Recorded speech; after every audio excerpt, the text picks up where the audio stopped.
Oh my God. The best part about Stephanie for me is her accent. I think it's hilarious, but that's me. Right. I love it. I think it's funny. In a good way, All Steph. right, we got Jack in Jersey. Jack, I see you sneaking in there, and give me a second, Jack. Hang in Well, there hold 'cause on. you're in Jersey. Yeah, we do have our guest, James. Yeah, Ron Coleman has joined us, so you guys with your hands up are probably gonna have to wait for a bit. Hey guys. Hey, Ron. Ron, thanks for Hey, Ron. returning 2 weeks in a row. Trump Tuesday. Do I have this right that you are the guy in case any uh, emergent cases come up in election, you're handling them. You're making the argument before the court. Do I have this right? It is correct that I was assigned to the second shift in Camden County Superior Court in the event that there would be any litigation involving the election. Nothing happened. Nothing happened in Camden. I spent the day on my laptop taking care of other matters and other clients. But pretty wild what's going on, huh?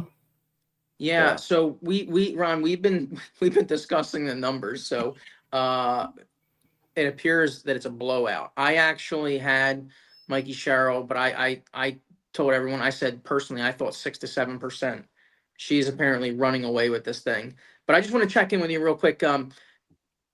It sounds like Camden County is doing okay, right? Do you have any knowledge of these bomb threats or of a ballot that was pre-filled out? Do you have any knowledge of what's going on in the other counties by chance? Not at all. No, I haven't been plugged. I'm really just an election lawyer. Today, I'm not really plugged into the political stuff. Look, what everybody wants to see. I don't know what's going on in Bergen. Mickey Sherrill. I mean, it's a liberal, largely bedroom county. People who work in New York. How about Ocean? Let's see Ocean. So we saw the Ocean numbers. So that actually is. We'll just start with that. I don't know of any specific shenanigans in Ocean, No. right? Ocean is amazing. That's Metropolitan Lakewood. That's the Orthodox Jewish vote right there. Yeah. So check this out, Ron. This is pretty powerful. Jack Giroli 66% to Mikey Sherrill's 33%. This is his biggest. This was his county, his big win. 163,000 plus votes to Chitterelli. Wow, Only, 2 to 1. Yeah, only 82. So that was his numbers, and I actually, my mistake. I was saying I didn't attribute it to Lakewood and to the Jewish population. I thought perhaps that's former Bill Spadia stronghold, right? So I guess maybe it's both, but the It's all about Lakewood. That's all about Lakewood. Lakewood has had it with Democrats, and there's also a very significant issue regarding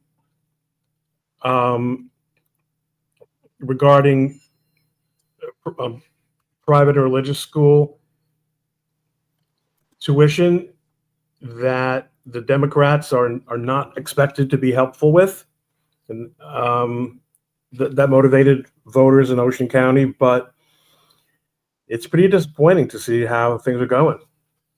Yeah, we Crypto. I'll bring him in the fold here too. He, essentially, I guess I'll speak for the Trump Tuesday team. There's obviously a number of factors that influence this kind of result, but we believe that the biggest factor is this is a Democrat rally, an anti-Trump referendum, and just it's a vote against Trump and the direction of the country. That's our big takeaway. Well, I'll tell you, the most compelling thing I have seen is from Data Republican.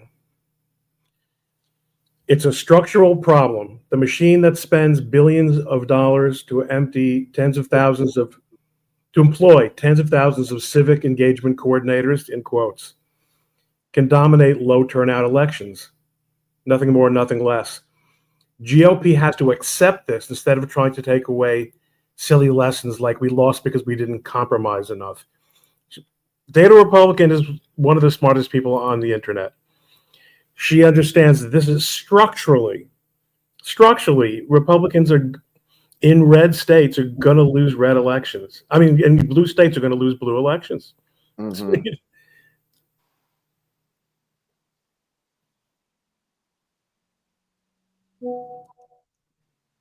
Did we lose audio for Ron? No, I'm here, right? Okay, Yeah. yeah. Yeah, he's here. Yeah, yeah. It's this. Let me just let me just ask you how. What did you have? Either Mikey Sherrill at or Jack Sherrill at percentage wise, and for me, I picked her to win, but I didn't pick this margin of victory. How about you? I'm not. I wouldn't even know. I mean, that how on earth would I ever know what kind of percentages to expect?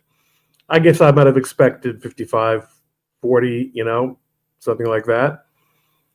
But they're really, I do think that someone else made a really good point a little bit earlier, which was that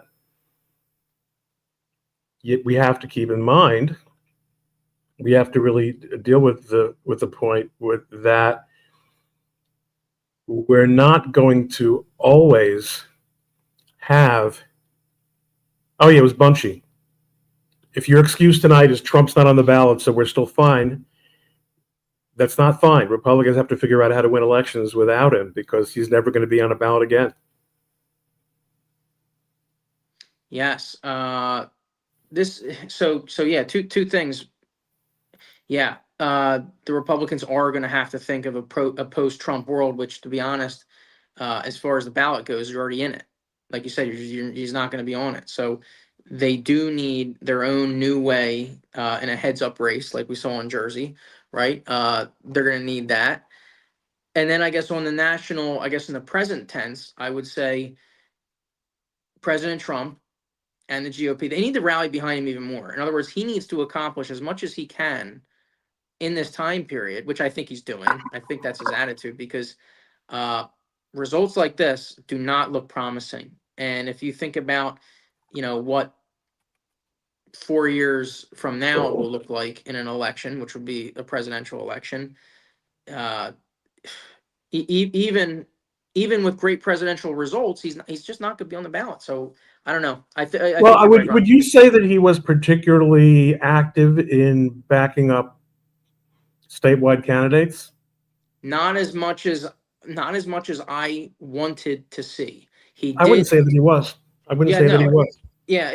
So what did he do really? He had Jack Ciattarelli, had dinner with him, sat next to him in Bedminster, and then later, President Trump had talked about him once or twice, and that was really about it, right?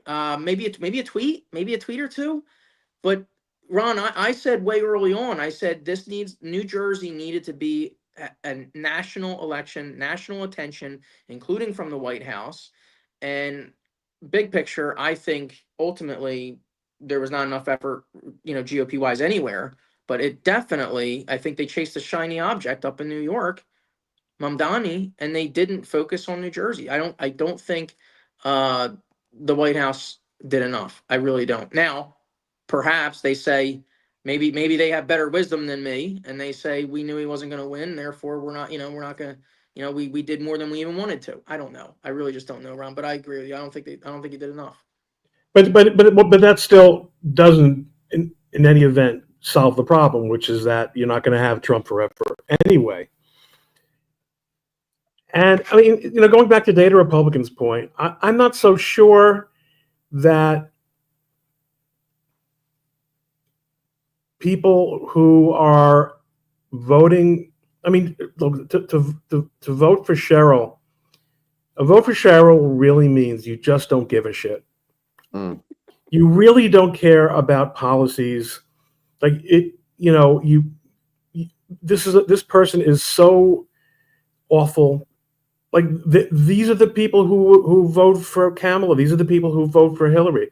They're, it's just a party line vote. Republicans don't vote.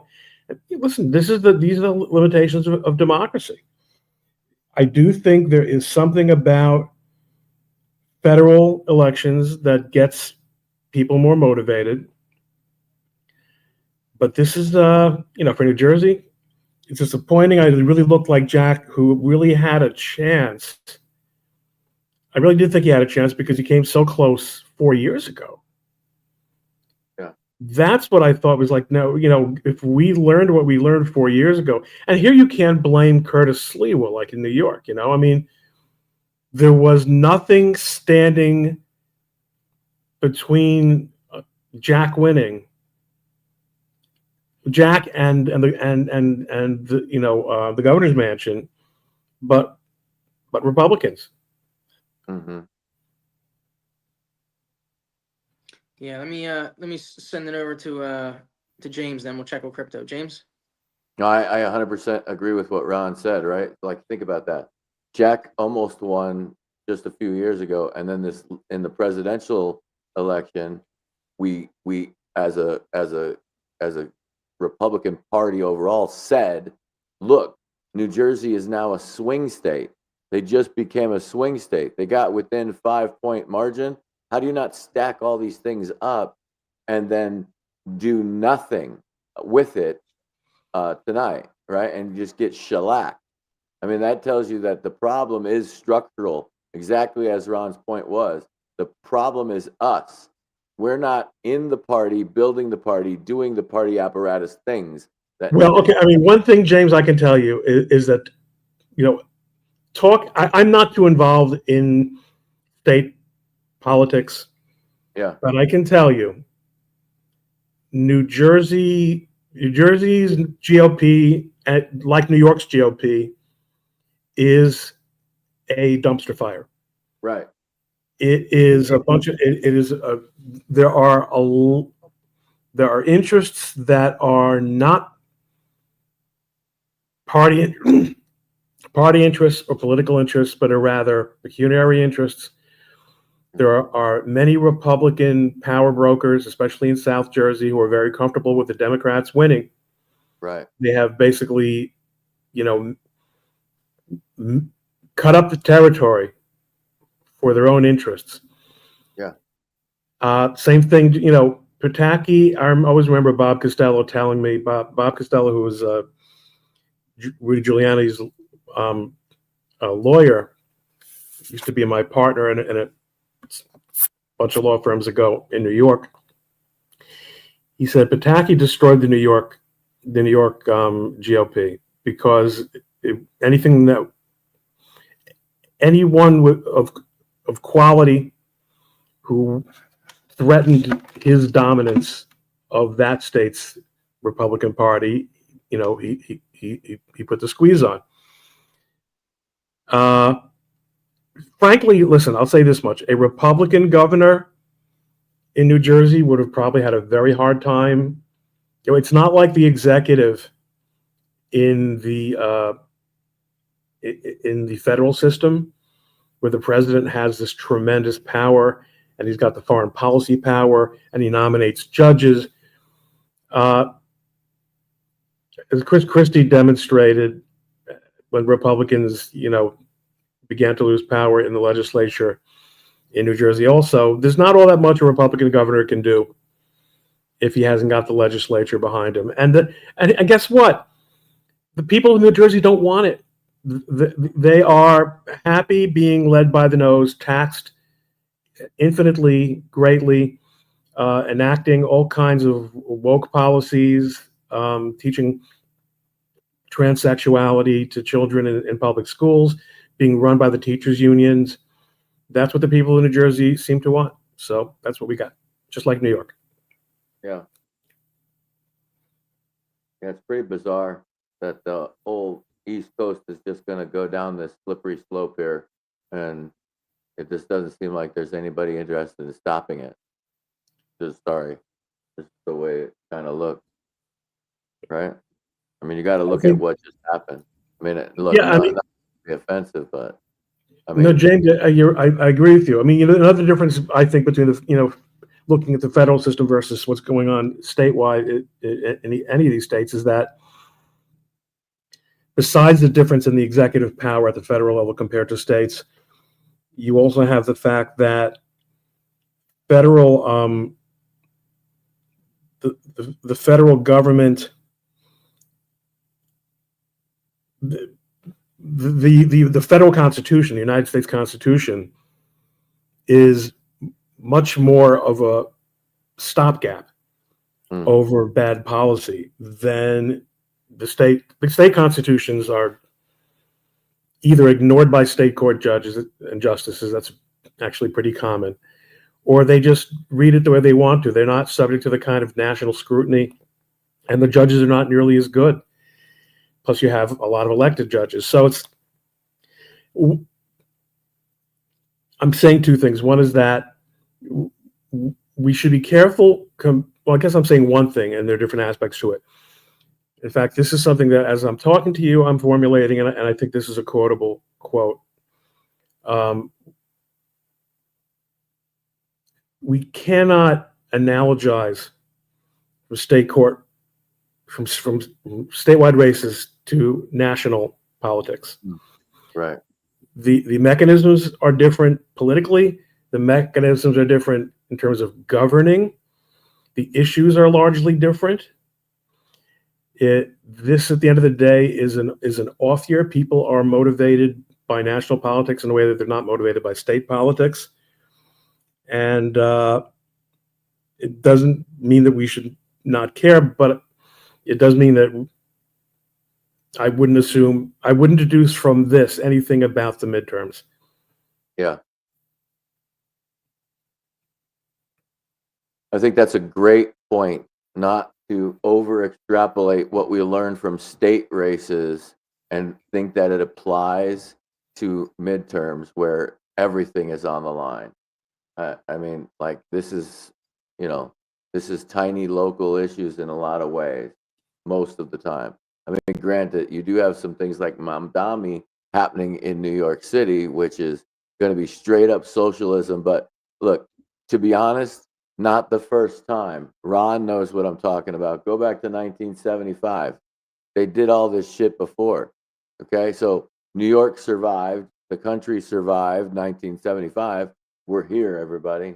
So just remember that.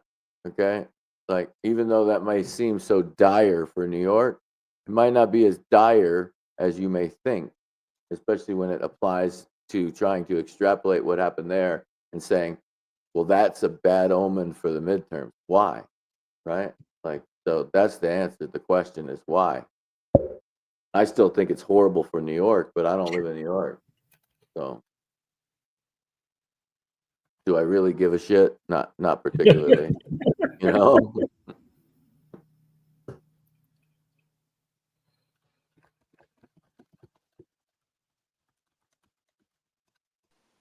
Gentlemen, sorry, I was working on something over here, but let me just catch up. Ron, anything else that we Yeah, I got nothing. Okay. I got nothing. Excellent. Ron, super grateful for you. I guess it's good. I guess it's good that you got no work down there in Well, I Camden wouldn't have County. minded having to something. It'd be cool if I could come back and say so. Someone they wanted to keep the the precinct open at at Rutgers Camden for an hour later, and we stopped them because it's a ploy they always pull in college towns. But I think nothing was at stake. That's how it's going to come out. Right, Yeah. right. Like NFL, like, all penalties declined. They don't want them. They're like, All right, good luck, guys. Have a good night. Thank you, Yeah, Ron. you We'll too. see you Thanks, again. Ron. Appreciate See ya. you. God, he is he not a great grab? He really No, is. he's one of the best guests on the internet, bar none. Like, he Yeah. just is super smart. He knows what's going on. He doesn't try to bullshit you. His aside from, he is super smart, yes. He's also able to break it down for the average Joe. So Right. That's I think that's a talent in and of itself. So, um, James, before we hear from Mr. President, which I guess I'm sure he has the link. Um, can we pay some respects to our sponsor? Yeah, absolutely. Give me a second here. I got Yeah. to do the I thing guess I will. correctly here. Maybe I'll open one up here and show the people. Here's a nice Truman cigar. Okay, so this is this is from Liberty Cigar Company, guys. I really want you to go and support them, and which supports us. Go to libertycigars.com and just check it out. Just check out the website. Halloween just ended, so you know what that means. As much as I hate to admit it, you need to start thinking about Christmas. You have to start thinking about it, because Thanksgiving will be here before you know it. And maybe you could do something cool this Thanksgiving and get some cigars, right? And maybe try something different or something cool than Thanksgiving. Or and remember, if you're thinking about what to get somebody and you don't know what to get them, but they like either America or history or American history, then go to libertycigars.com. Use our code TT47, save 10% off and free shipping on 5 or more cigars. All right, and then tweet about it, right? So, and then we'll retweet you. We'll put you up on the space. We'll show your cigar and your patriotism and your support for the Trump Tuesday team. So, um, do we have McCabe? Is McCabe on, James? I was trying to find it, and something happened apparently to That's my okay. That's all right. That's all right. software. If we find him, he can break in. But I'm gonna go ahead and put this cigar back in the wrapper, Okay. because I told you guys I have to. I overcommitted myself when I said that every time Trump smokes a narco vessel out there in the Caribbean, that I will smoke a cigar. And I am now 4 cigars behind, and I am smoking. I'll smoke one tomorrow, James, but I don't know if I'll ever catch up, because it's a lot. It's a lot, and he's doing it every day. So, yeah, libertycigars.com, guys. Please go there, check it out, peruse the website, look at they have the different I guess sort of genres, right? So John Adams, he crafts them all based on the flavor of the cigar with a patriot's personality, right? So like the Washington is very big and bold, and I guess you have the Monroe is a very refined smoke. You got to go. You got to check it out, and you'll see. And whoever you like, you can buy their smokes and enjoy them, or keep them, or share them as a gift. So, all right. Can we do this as well? Maybe the audience, some concession speeches, some victory speeches, or any of these on the table, or they like what like I'm here, guys. I'm in the cockpit. I don't know. You have to tell me. You have to tell James, because we only have so many screens here. But I'd like to put some on, especially if we hear from Chitterelli. I'm going to check in with Michael Casey, Yeah. because he's supposed to be here, and I don't want to hear Michael Casey doesn't want to come on. If he wants to be a reporter, he's going to have to report whether he likes it or not. So, maybe the team, can the team reach out to Michael Casey? And I'm gonna send him a text as well. Uh, let me see. But guys, listen, challenge yourself, help me out, look around, keep an eye out for any of these concession speeches. And then if you get any, send them immediately to James and let us know. But I guess in the meantime, James, do we have any hands? Do we have any people? Can We cut do. them? We Oh, have okay, great. Let's do that. Whiskey and we have AC Truth. And we got I'm Back Jack, who has to live with Mike Farrell. Let's start with him, because he is affected by this, ladies. So you're gonna have to wait a second. We have to check in with Jack. Yo, Jack, you ready? Check in with Jack. I think if anyone with a long memory in here remembers that I told you last year she was going to win, Yeah. because we've been overwhelmed in New Jersey by the free shit army, Yeah. and they mobilize them, they get them to the fucking polls, Yeah. and it's not just in Passaic County. We see this in Bergen County. We see it in the wealthiest counties in New Jersey. There's foreigners wandering everywhere. These people, they go and vote. I went down there and I saw there was a. I mean, they're wandering the the into the to pull the handle in the richest county in New Jersey. They're just everywhere, right? They're not localized. They've taken over New Jersey. Mhm. So when it comes time for election, these people show up for their free shit, right? So that's how it's going to be in New Jersey. That's how it is in New York. Um, I don't know. I don't know what to say. I can tell you this: any momentum that Trump had seems to be gone. So I don't know where it leaves us. Who knows? Well,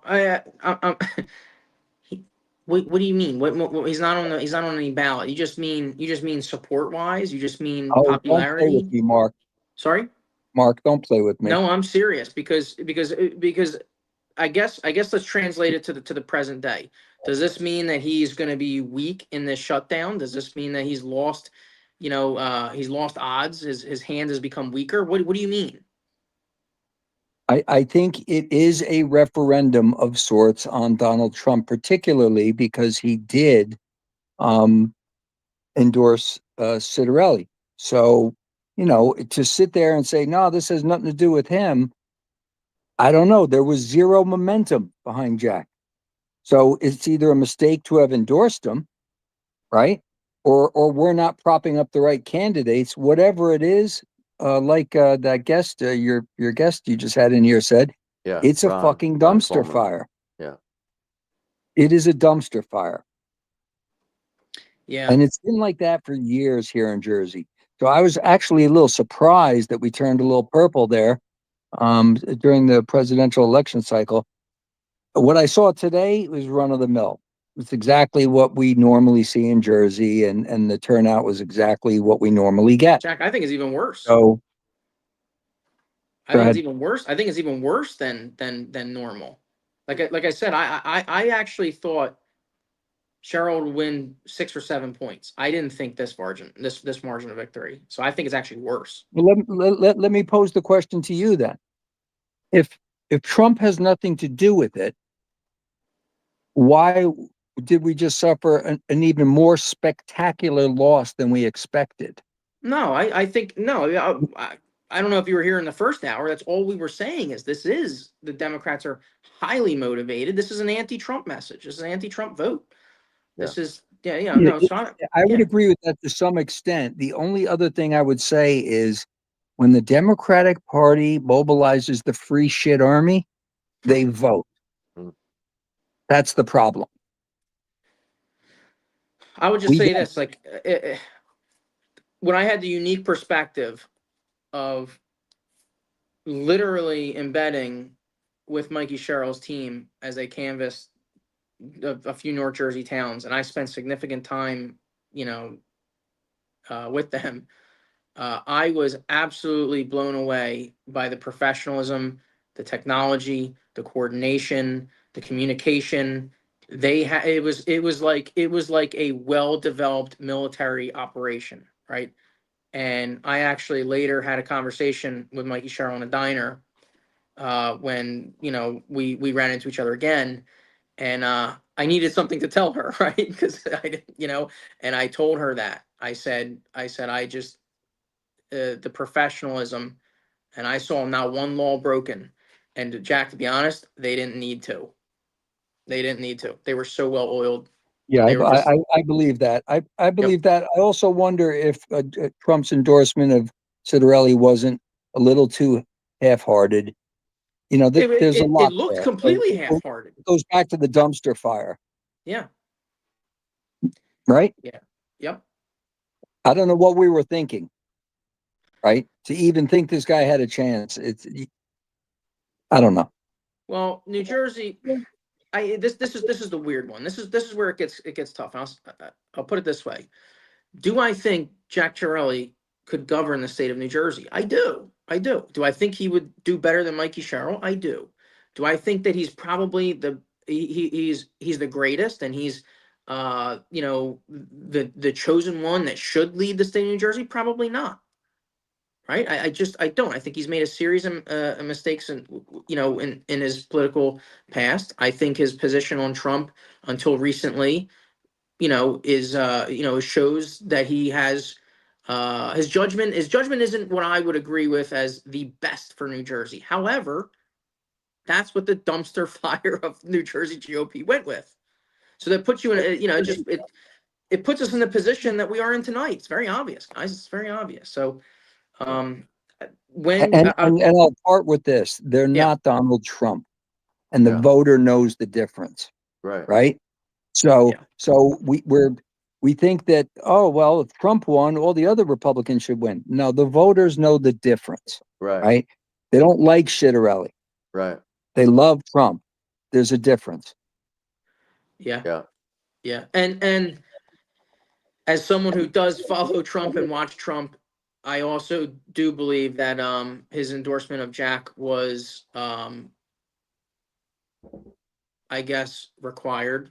I guess it was hey, I got to do this. It's not I didn't get the vibe that President Trump loves this man or wants this man. I didn't get that at all.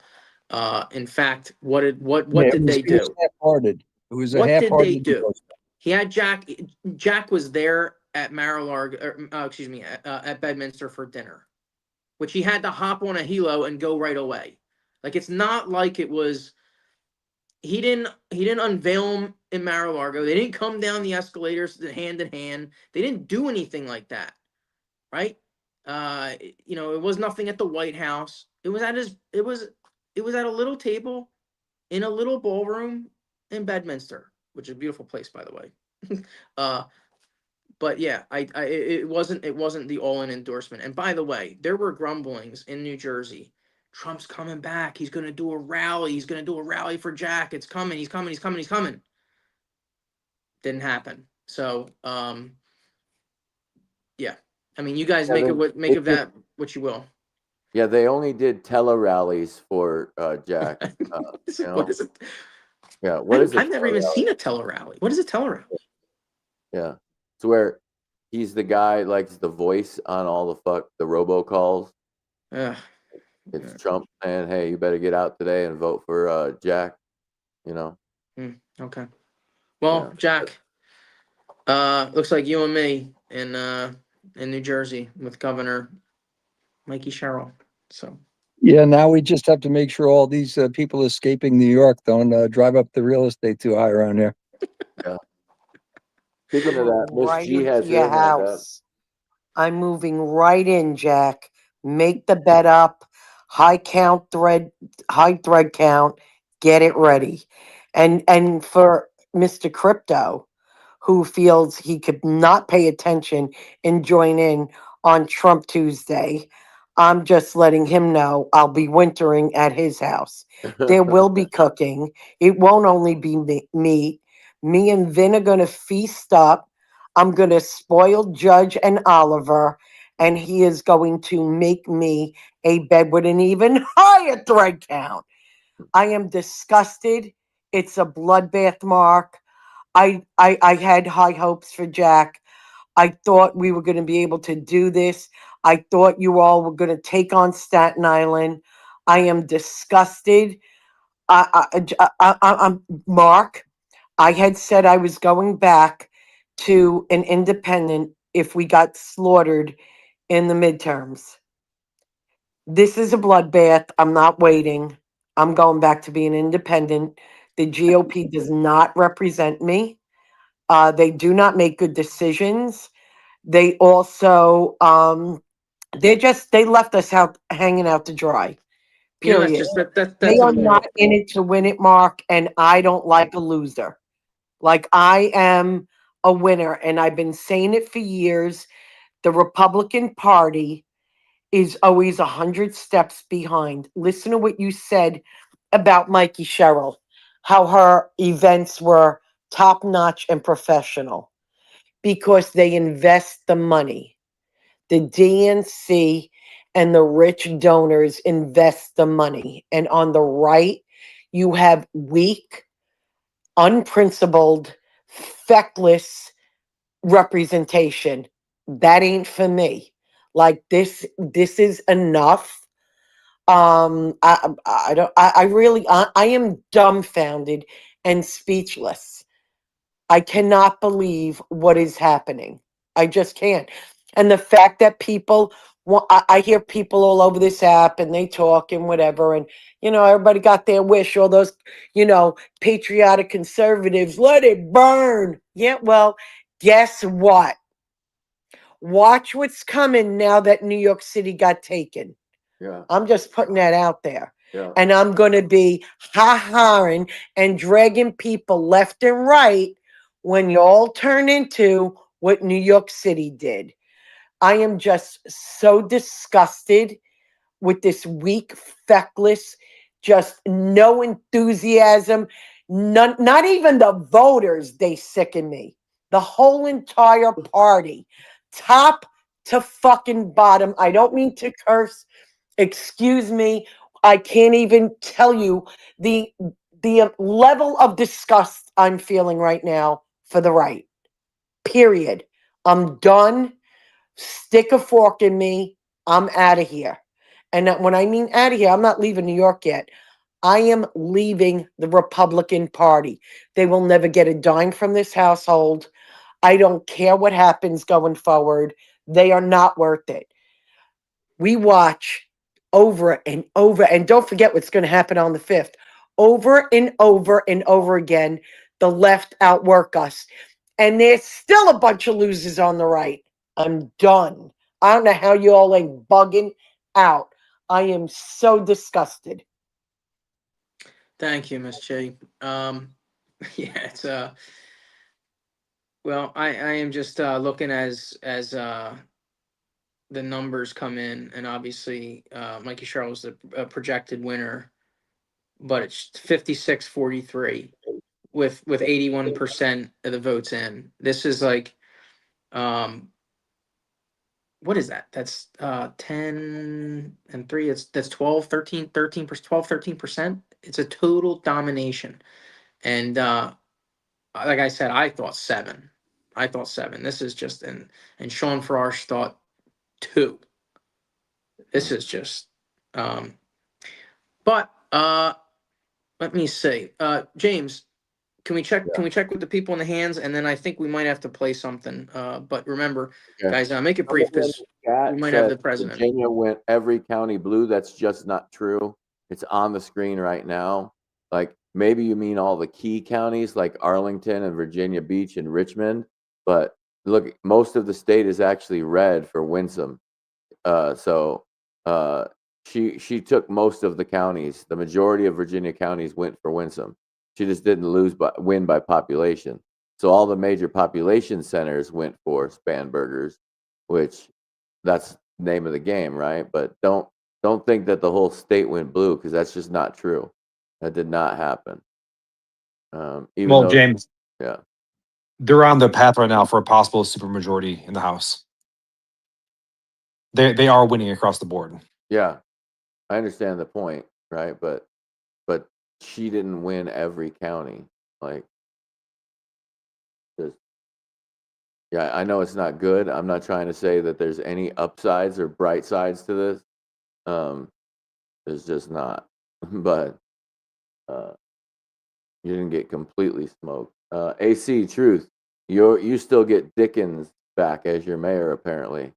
So that was like your only. Yeah. Well, we had socialists, so we had the Democrat establishment who was in position, like Marcy Overstreet and Michael Bond and Andre Dickens, but they're the establishment Democrats, and everyone that was running against them was very socialist. Hmm. So So the you're actually socialists did happy. not take it. It was the establishment Democrats. Good. Because that's the only people that were running. There were no Republicans running. But here's the issue that I'm seeing. If the energy that I saw from those who were Trump supporters was put into their local races, or just using their posting equity on informing voters about Winsome Sears and about Chitterelli and others, and they put all their focus and energy in that rather than the Israel-Palestine crap and the other stuff that's like, red meat, chomp, chomp. Let me go over here and get all dug into this and then say, Trump's not doing enough. Look what Trump's doing. He's not doing enough. Within the first 3 months, all I heard was people saying, what's Trump doing? He's not doing enough. Not even understanding most everything has to go through our judiciary, which Biden put in so many ridiculous judges. That's going to take a while. So it was an automatic, now that Trump's in, let's go after everyone who's Republican who is not like Trump. Okay, that's great and everything, but the bigger issue is when we're looking at the game and the game pieces, the whole point is we put people in that are going to more than likely vote with Trump and his policies rather than against him and go further to the left or make it impossible for Trump to do anything to go through with what he promised.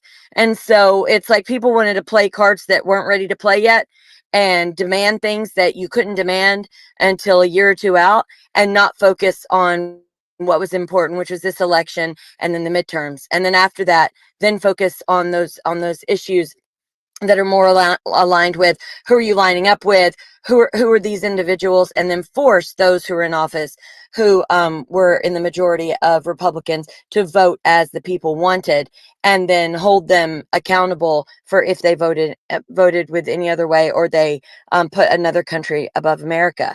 But people didn't play their cards right.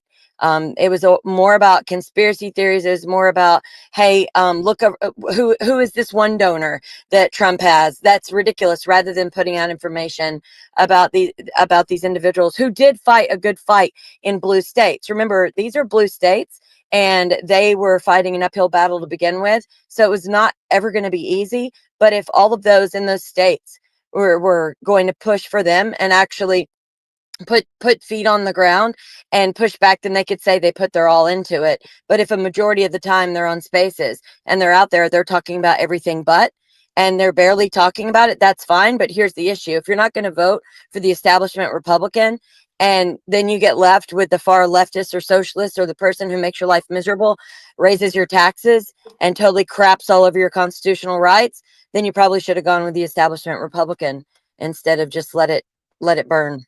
Can I push back on all that, please? Yeah, was that Aaron? Yes, sir. Yeah, go ahead, Aaron. Yeah, number one, that's a tried and failed idea of suck it up, vote for the establishment. They're never going to do it. That is long gone. But secondly, Americans want a strong man. That is politics nowadays. Americans want a strong man to get shit done. We don't want to wait for year 3 of the presidency to then go, see, we won the midterms. Yeah. And I'm not trying to like pigeonhole your entire argument, but I did a lot of linguistic analysis in the last election. Americans, they don't want a reactionary anymore. We want a revolutionary. Yeah. We don't give a fuck about the judiciary. We control the state. That's more powerful than the court. Yeah. So again, I'm not saying like, anything besides what I'm saying right now, which is Americans want a strong man. It's a very simple understanding. Yeah, I agree. In James, fact, my wife the other day just told me that. James, Yeah. Can you go to my interview from June with Worldview Tube and go to about 6:45 minutes in?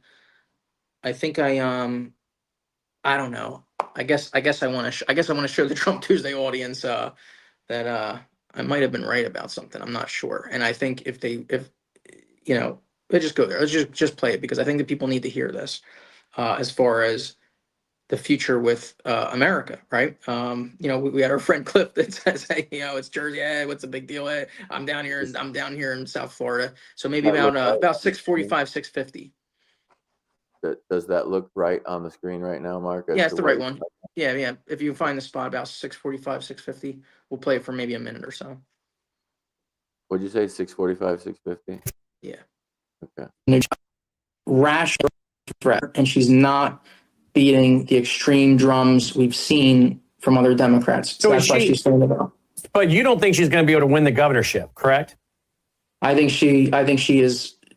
I would favor her. Oh, you would? I So would. you think And she'll win the Democrat primary? You think she will then go on to likely become the governor of New Jersey? And you think If I'm hearing you correctly, then this is someone that people should be paying attention to because it sounds like she might be able to go and use her position as governor as a launching point to run for president.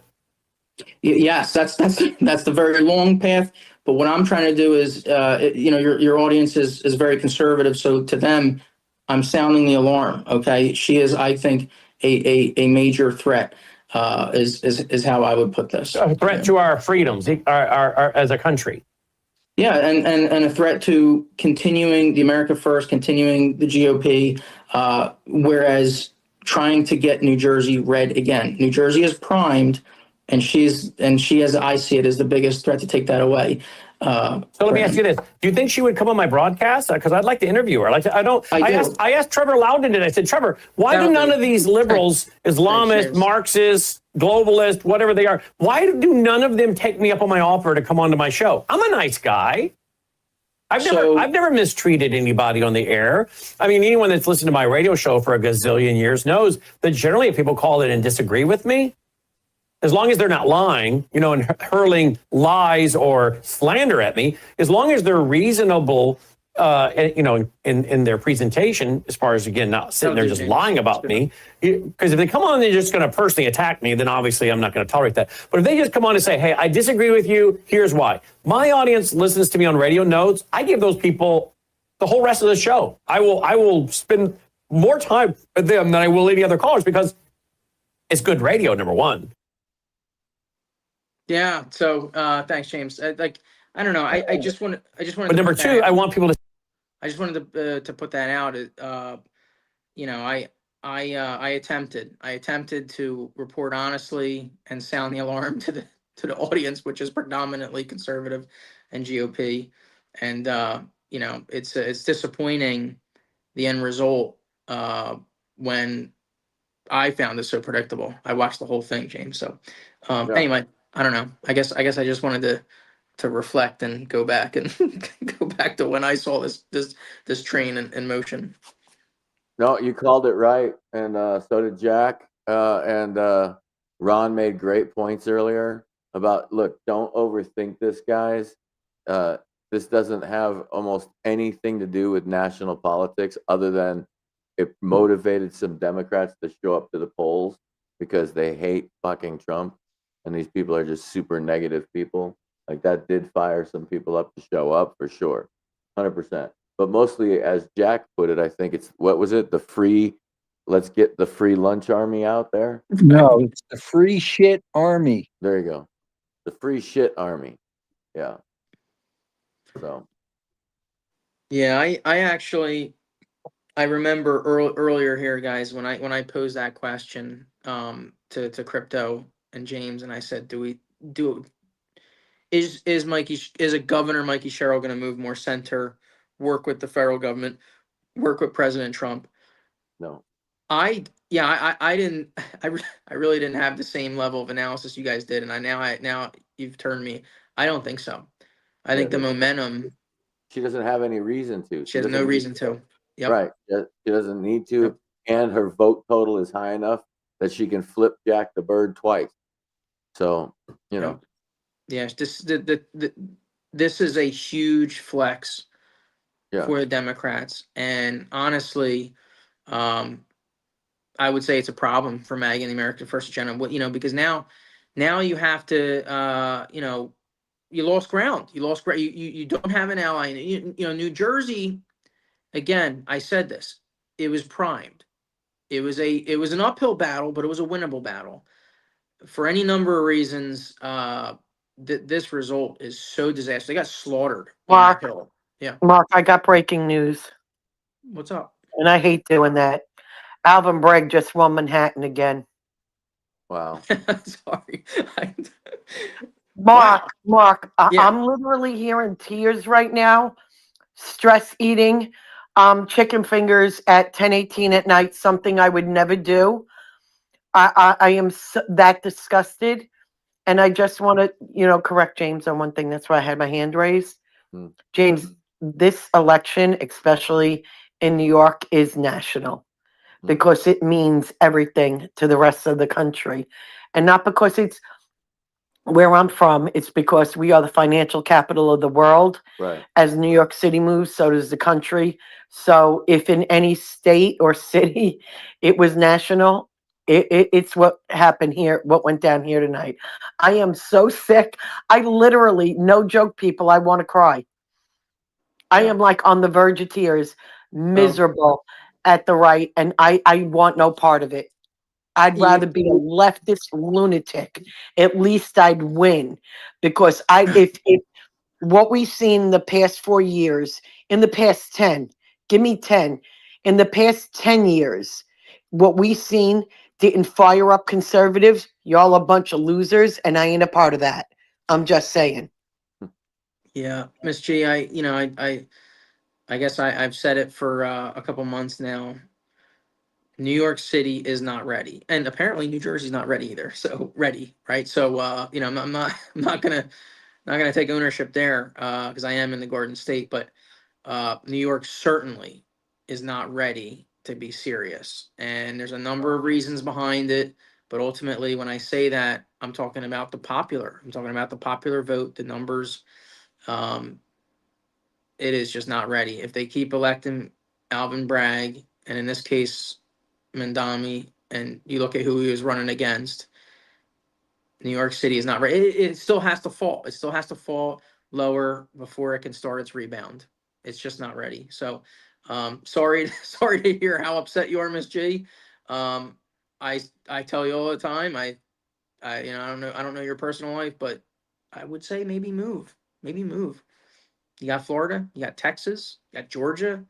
Well, Georgia's got unique things with Fulton County, but you got some other states you'd probably thrive in, and I think you would never look back. Look what Sean. Sean left New York and he's in Tennessee and he loves it. He absolutely loves it. Yeah. So yeah. There's not a lot to hate in Tennessee. Tennessee is pretty nice. You got the what is it, the Smokies? Yep. So yeah, there's a lot of cool. I've been through there. Great Yeah. country. You know what the So- problem is, James? The problem is that we're spoiled by access to everything around here. The only thing that sucks is the politics. Yeah, but you say you're spoiled to access of what?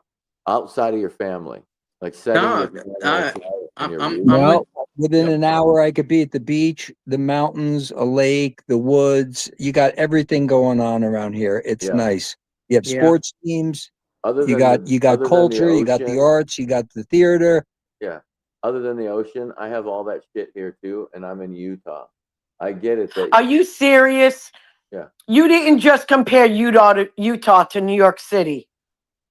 Why not? You didn't just do that. I love you, James, but are you serious? Let me tell you something unknown to most people is that Salt Lake City's actual street map is actually laid out based on New York. 100%. Like they tried to duplicate that shit. So maybe you want to say that you got better musicians or something there. So wait a minute. You Or got theater, trans New York, is what you're telling me? Because We I got- have to yeah. tell you. Hold on. Order on Trump Tuesday. I don't know where she's coming from, but I'm Wait a going to tell second. you Wait a this. second. We're gonna. If it ain't the original, happy birthday, by the way, lady. Oh, If it ain't the original, it's a cheap imitation. yeah. Okay. Look. To what Jack is saying. Okay, and I can tell you too. I'm in South Jersey, but Jersey nonetheless. I completely concur with Jack. New Jersey's politics suck, and to be quite frank, that is the only. It's a big anchor. Okay, it sucks. Right. But the quality of life otherwise, which is a shame, it is really really good. It's like if it could become more conservative in its laws and its legislature and its governance, the place would be incredible. It's just it is a shame. But Jack, I understand. We have everything. We have everything, and anything is within an hour, no matter where you are. Major airports, the ocean, major cities, major parks.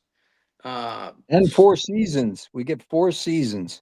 Yeah, no, we get very Could you keep clear. the winter?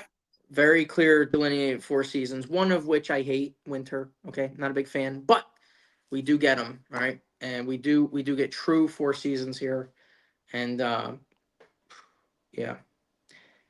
Anyway, we Oh, were a I'm little bit sorry, off. but I'm going to have to interject for a second. First of all, Mark, I'm sorry about New Jersey, but you live in South Jersey, which is literally the most corrupt part of Jersey. I feel bad for Jack more than I do for Mark because, come on, Mark, South Jersey is so corrupt. The whole the whole thing is corrupt over there, worse than where Jack's at. But I really did have hope for Chitterelli for the simple fact that he was close last time, and then you know Trump asked the head of the biggest school in Lakewood to come out and vote, and they really don't really put out and vote, and 50,000 of them lined up to vote. So I thought it was, it would be closer, but it really wasn't because she ran away with it. And I think that's the fault, like Ms. G said, in the Republican Party. You put a guy out Oh, three yeah. times and he loses three, this is his third time losing. Same in New York, Sliwa. I mean, I liked him as a teenager because he protected me when I was riding the subway, but he ran and couldn't Careful. win. I voted for him. Careful. Yeah, well, I understand, but I understand, and a lot of my friends voted for him too. But I'm sorry, Miss G, but he got 8%. So why should I be careful when he got 8%? I got more than 8% of my family in North Carolina, so you know, so I don't need to be careful, really, to be honest with you. So, but that's the reality of it. The Republicans don't put up somebody worth a lick in Democrat states. They don't back it up with money in Democrat states. They feel their money is worth to put into keeping red states red instead of states that are, close and pushing for it to flip. They don't want to risk that money and then have a chance of losing another state. And that's where I have a big problem with. Just like Jack for New Jersey, third time loser. I'm sorry. That's who he is. He's the third time loser. Yeah. Sliwa, three-time loser as well. And Yeah. I'm sorry, Ms. G, you voted for him, but that's exactly what he is. Thank you. Yeah. He actually took away any chance of keeping Mandami out of office. Really? Because I just want to throw this out to you. And I'm being serious. I know we don't show up, but we showed up this time. If Cuomo was going to win, let's face it, I think if you really wanted to do a pro and con or weigh the options of who was the worst governor in the country during COVID, it is Andrew Cuomo, hands down. Hands down. That's I aside agree from, with you. but wait a minute, please don't cut me off. Aside from that, he gave us cashless bail, raise the age, less is more. He insisted on keeping New York sanctuary status. I could go on and on and on. He didn't win his primary. If he would have been and sat back on his, big fat ego, just maybe the Democrats that were disgusted would have went over to Curtis. Do you think? Because let's face it, he's distanced himself every chance he could from Trump. He has no interest in really, like, it was a low energy campaign. Curtis spent every day in the streets. That's a politician I want. Curtis went in Yeah, every Miss J, borough I know you constantly. want him and you voted for him, but 8%, it's I don't know. eight You know what? percent. Call me whatever. I'm on principle. I'm a registered Republican. No, He is the only person that I thought aligned with my values and my morals and my principles. And I couldn't sell out. It's just I'm not built no, that way. you're right. Believe me, there was You were placed contention in in a this home. no, My you were placed in an husband unwinnable dragged situation. me and voted for Como. No, I Ms. got G, it. You, I agree with you, but at the end of the day, Mamdani beat Como and Curtis combined. Yeah. So It really it's didn't matter. Republicans suck in New My York. turn, guys. Yeah.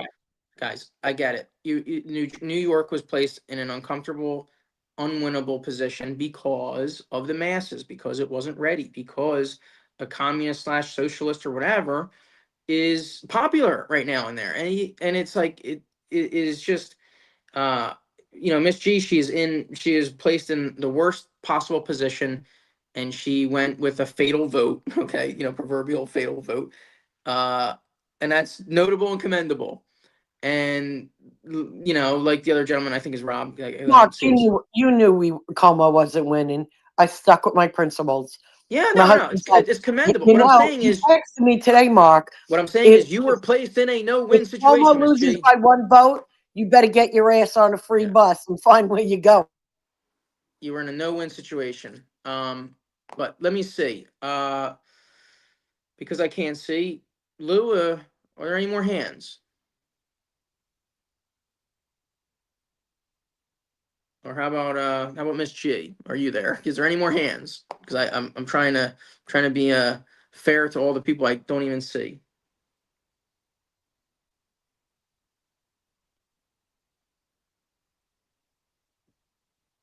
All right. Is this thing on? Is anybody there? Let me see.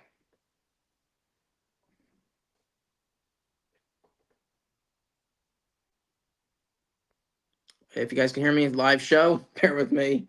It looks like I may have lost the entire team.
And I'm working on the back I'm end. back. Thanks, Lou, for explaining. Yeah. Okay.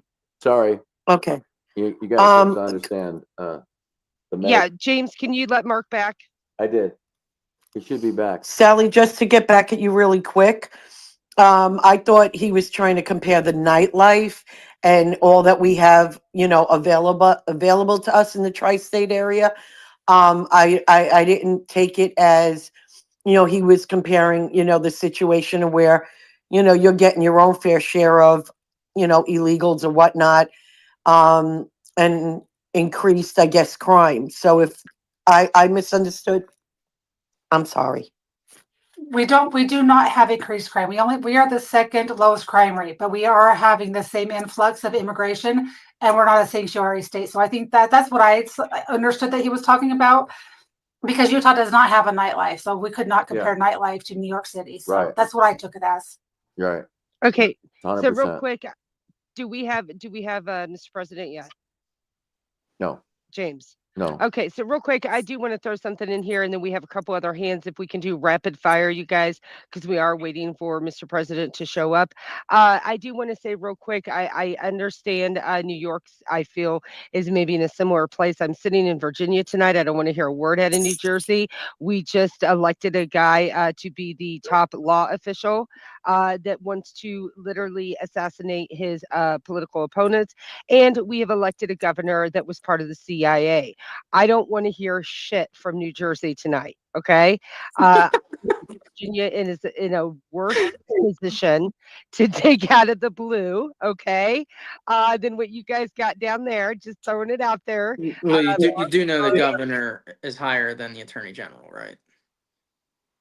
Yes, but the attorney general is who basically institutes the laws of the state, correct? And then the governor, like I just said, is former CIA. Okay, so we're not looking all that rosy over here in Virginia compared to you guys lost out to a naval academy. Don't jump on me. AC, you have a hot mic, please. No, hey, Sorry, my I hope you're not Sorry. talking to your German husband. Shepherd be jumping on me. Sorry. Sorry. I don't even know why I can't. I don't know why I can't mute her mic.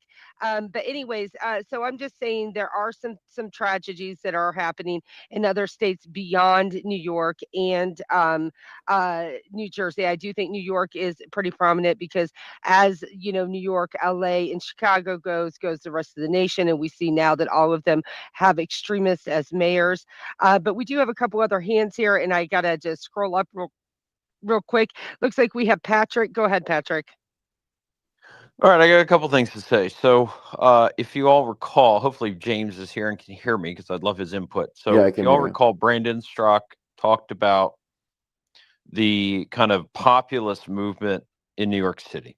Yeah. Okay, we have a subset of voters that are young that right now, as of today, don't really have a lot of hope and satisfaction with where the country's at. Okay. I want you all to imagine a tank of water, right? And MAGA pushed on a pedal, and all that water transferred into our tank, right? And now you have this force coming from the other side, the populist left, as Brandon put it, and it's filling up its tank on the other side and pushing back. Mm-hmm. Why did it overpush up MAGA?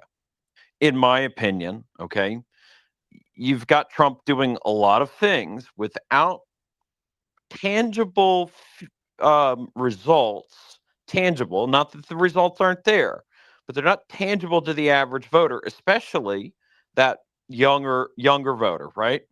Is it coming? Absolutely. Okay, and I won't get into that tonight, into how and why, but I see it clear as day in terms of the financial relief, and where we are going to be in 6 months is going to be completely different from now. Does that fix the systemic problems of the Republican Party? Absolutely not. Right. We are still the same unit that we are. Trump said it a few minutes ago that either MAGA, the Republicans go full MAGA, or they're going to lose. Yeah. So we still have problems. We're probably going to win the midterms. It's probably going to be a blowout because of the crazy that is going to happen in this economy in the next 6 months. Yeah. That's my 2 cents right now. Yeah. James, any thoughts? Yeah, no, it's not bad thoughts. As Ron said earlier, I don't think that what we saw today has anything to do with the midterms at all.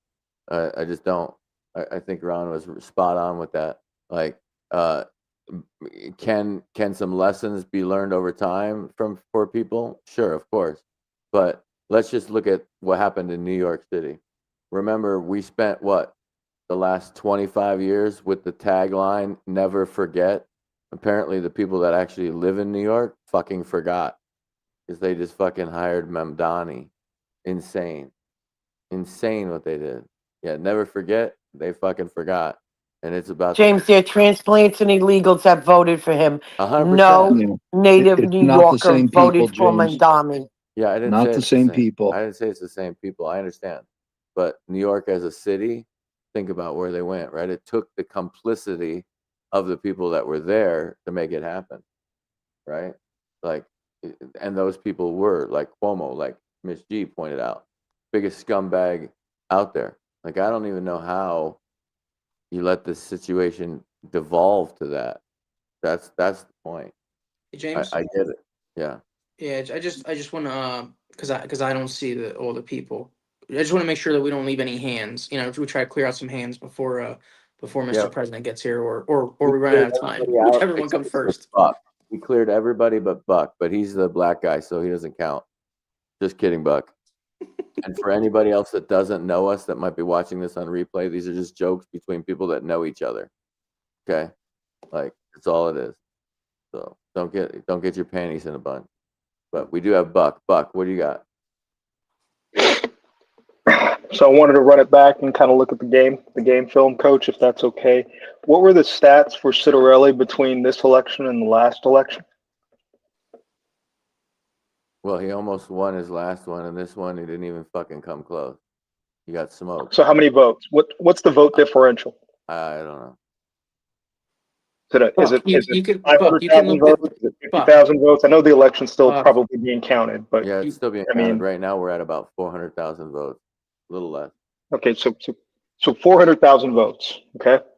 My question to you guys is, where's MAGA? Where's soft MAGA? Where's hard MAGA? But more importantly, where's America First? Did they sit? Did they not show up? And if so, why? Well, I wouldn't say they didn't show up. They just didn't perform. That's a big difference. So if you do look at the numbers, and where were the turnouts?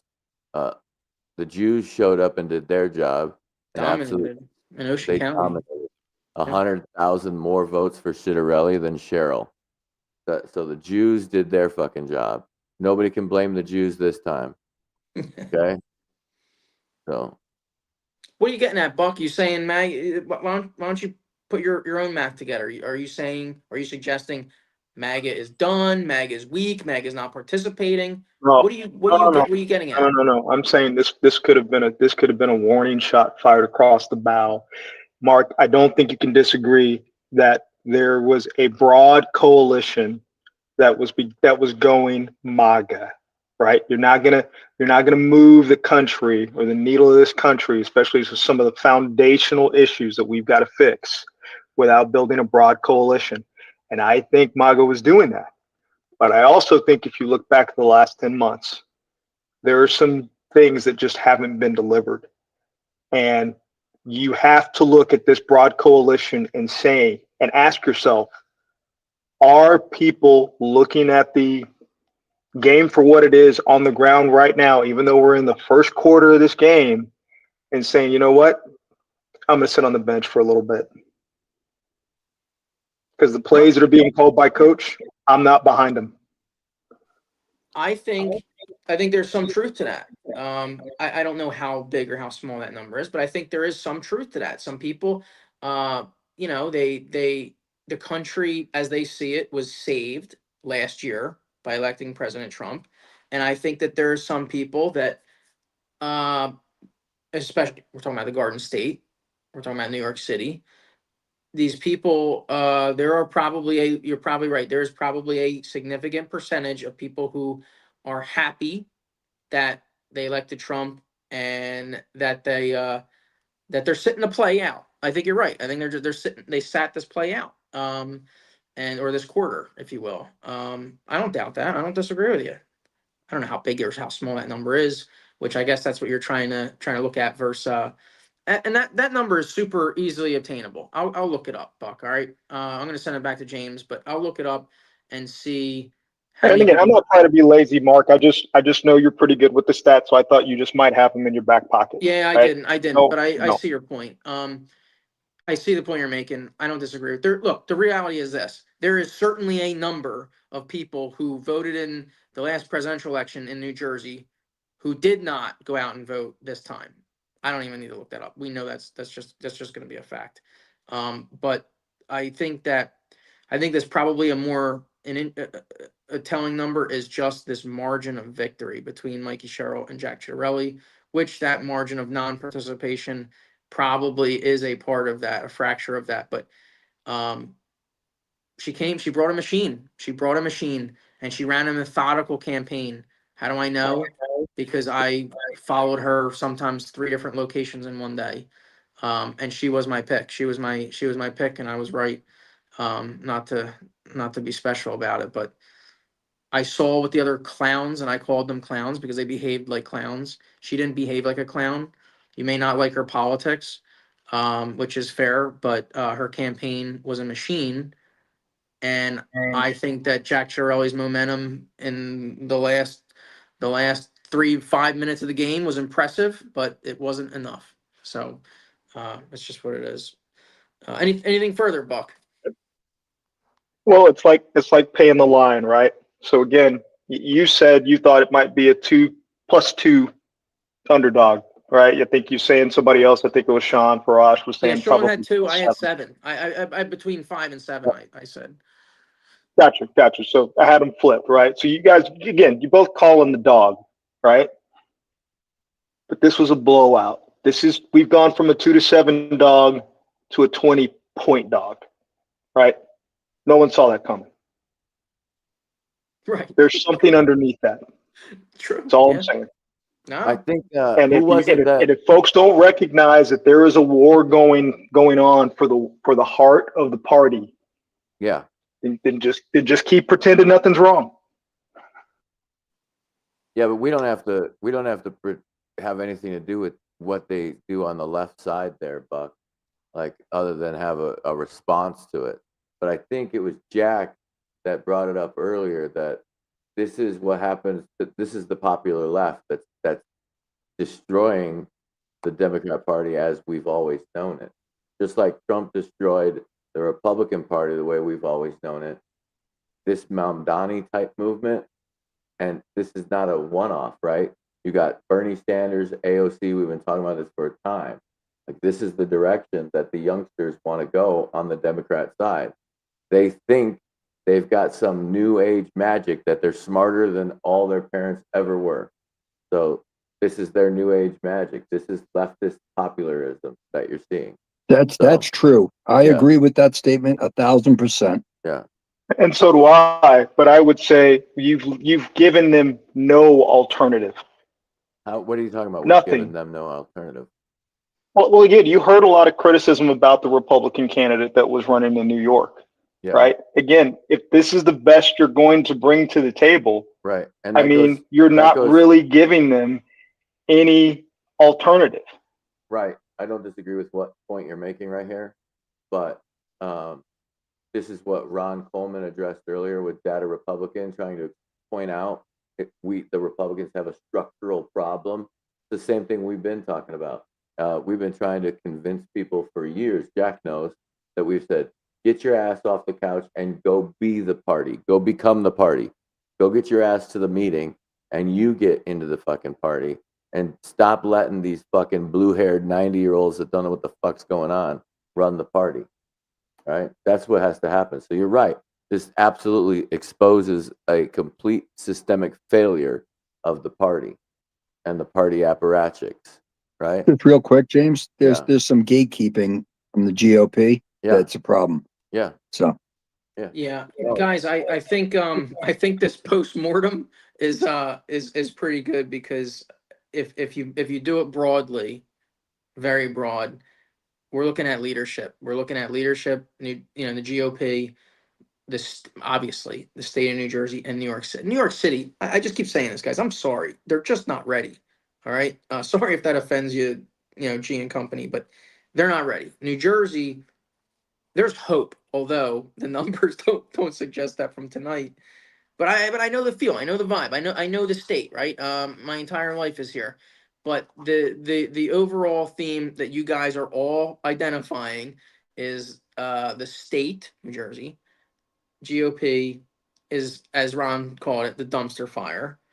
And it needs national help. It needs national help because Jack, like I said, I have no doubt he could govern the state of New Jersey.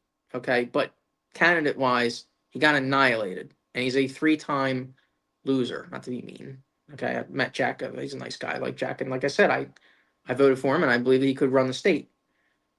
But you got to put the guy in who has the best chance of winning, and I don't actually have a counter or a solution to it. So I guess I'm doing the embarrassing thing of just identifying a problem without offering a solution. But there needs to be leadership. There needs to be major change, major focus. I don't know what you got to just start firing people. You just got to start firing people. Mark, we got to run a Trojan horse. I'm not even kidding. Yeah. We at least got to match fire with fire. I'll close with this. Over the weekend, they sent in their sluggers. They sent Obama in on the ground. They sent everybody and their mother in on the ground of that state. Mm-hmm. Trump went to a Halloween party at Mar-a-Lago. Right. Yes. You're not going to match fire with fire. Yeah. Don't act like you're serious. Yeah. Right. Yeah, the Bedminster dinner was not the grand rollout and the big support. And the Chitterelli camp, as they should, they ran with that. They put the spotlight on that. But let's be honest. Let's be quite frank here. President Trump, if he does a real endorsement, I'm going to call it a real endorsement. He will get behind you. He will rally for you. Like I said, we didn't see Jack Chitterelli come down the proverbial or literal escalator. We didn't see it. We saw him at a little tiny dinner table in Bedminster. That, by the way, Jack had to rush to get there, for the opportunity. So, yeah, no, 100% good observation. James, do we have any more hands? We have Patrick. All right. Yeah, go ahead, Patrick. So, yeah, a couple takeaways. That pressure cooker, right? We talked about the populist left and overthrowing their own party. I don't know how much people understand that how much money is in the machine of the left. And Trump can't do it all, right? He can't do it all. We need leaders. We've talked about that. I think it's important for everyone to understand that when things get better, the fuel that Republicans need to proof in the pudding, okay, that our way is the better way for the younger generation. They're going to have money coming in. They're going to be able to buy a house. They're going to have jobs. This thing is going to heat up. It's going to be the best 10 years that we've ever seen in our lifetime. It's coming hard. Yeah. And what I'm trying to say is that, quite frankly, if we didn't have that foe here now, we're down the road with the foe. Yeah. I think it's good because the example is going to be set that they are going to fail. Trump is going to take away every inch that he can from the blue states and what they're going to be able to accomplish. Both it's going to be a vacuum of which they are not going to be able to hold back, but at least we can have those arguments now while he's still got 3 more years to go. Yeah. So that, right? So in looking out, our problem is still the party. I think I've always equated this to taking the keys away from mom and dad, the car. Pelosi, Schumer, it's being done now. And yes, we still have the AOCs, we have some of these wackadoos, right? And we've got the wackadoo AG down in Virginia, it looks like. But they're going to fail because they have bad ideas with bad outcomes. I think that was one of Bongino's statements, and I couldn't agree with it more. And so if we can't, but we have got to come in and take over the party. I mean, at the end of the day, MAGA has got to rule the party. If we don't, this is going to be like going the wrong way up an escalator. Yeah. Right. It's just, it just is. And if we can't get our funding and our financial machine in order, I mean, we didn't have the Trump team out on the ground. Yeah. I mean, they had a machine this last election.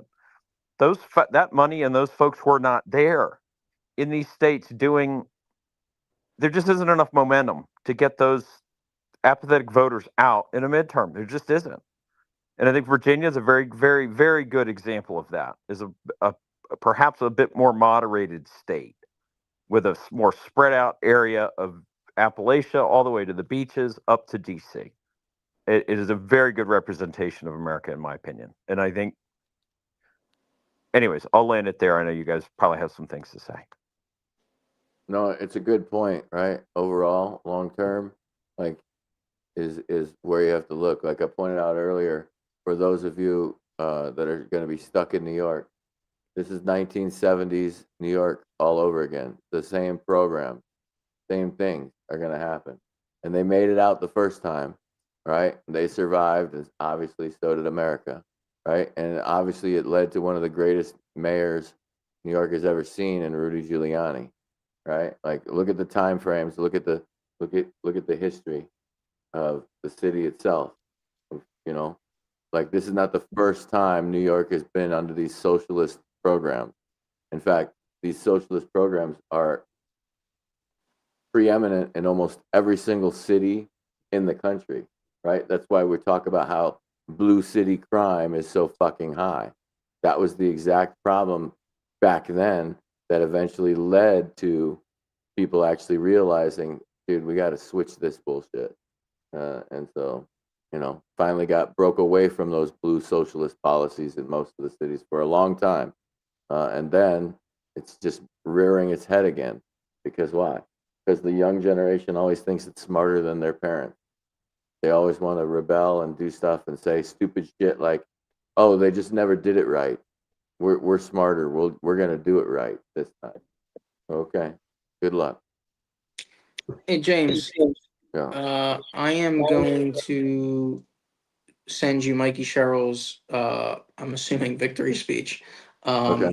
Yeah, it's everything's just really slow tonight. I think the internet is busy. But let me anyway, if you scroll down, you will find what I think is the link to her speech. And by the way, it's like we're doing good. We're doing good, guys, as a team. One area that I want to improve is because we've done a few election night coverages. One area I'm seeing is I'm going to start having to task. We have the people, we have the manpower. I have to start giving some tasks. I'll put this on me, but we need to have certain people watching for these speeches. There's no reason why it falls on me and my shoulders here. While we have a Trump Tuesday and we're missing speeches, and we have people at the locations. So, I guess my frustration, I need to point it towards myself and no one else. But this should have been live. This should have been live. All right, let's hear it now, though. They always say we're loud, but man, with this vote, Can we make it big? you guys just scream from the rooftops.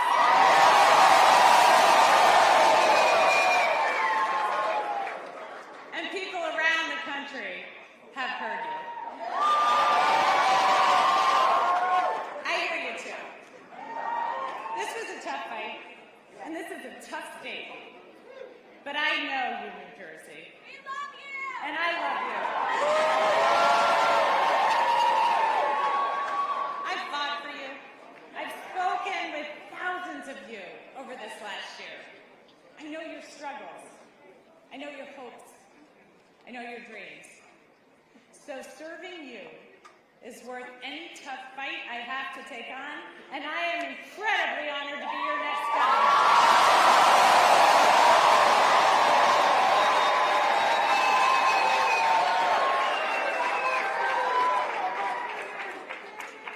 When I was 18, I raised my hand and I swore to defend the Constitution. And that moment defines me. It taught me that leadership means carrying the weight of other people's hopes, standing firm when it's easier to bend, and always putting the common good above personal gain. And I know how hard it can be to serve in these times. And I just got a call from Jack Chittarelli, and I want to recognize him for stepping up.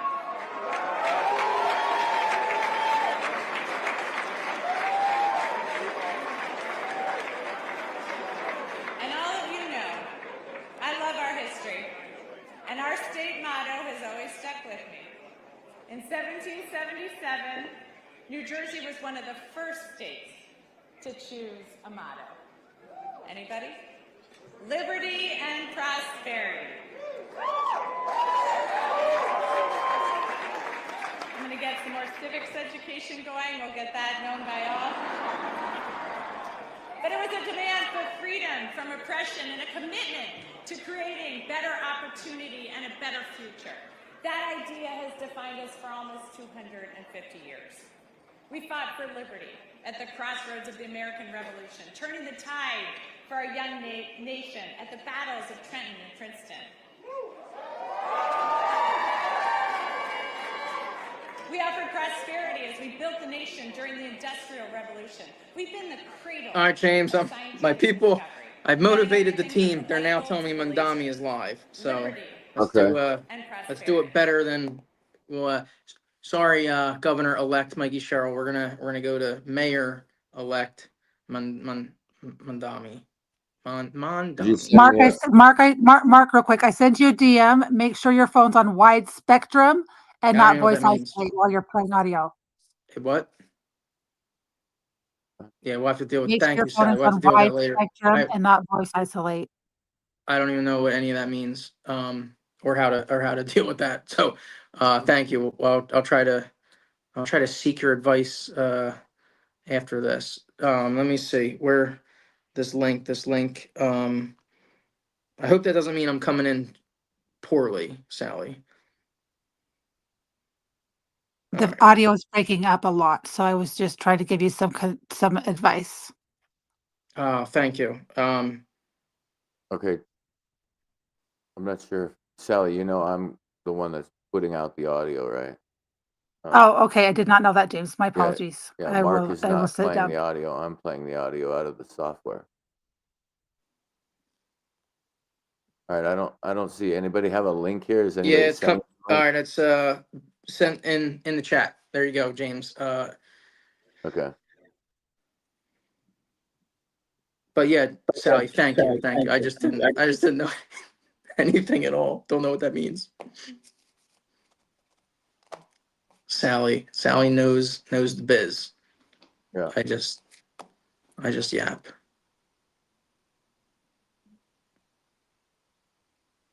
Has he not taken the stage yet? Are we Yeah, no. Hold on. It might be my fault. No, I'm showing that I'm live. Maybe back it up, see if we didn't miss it.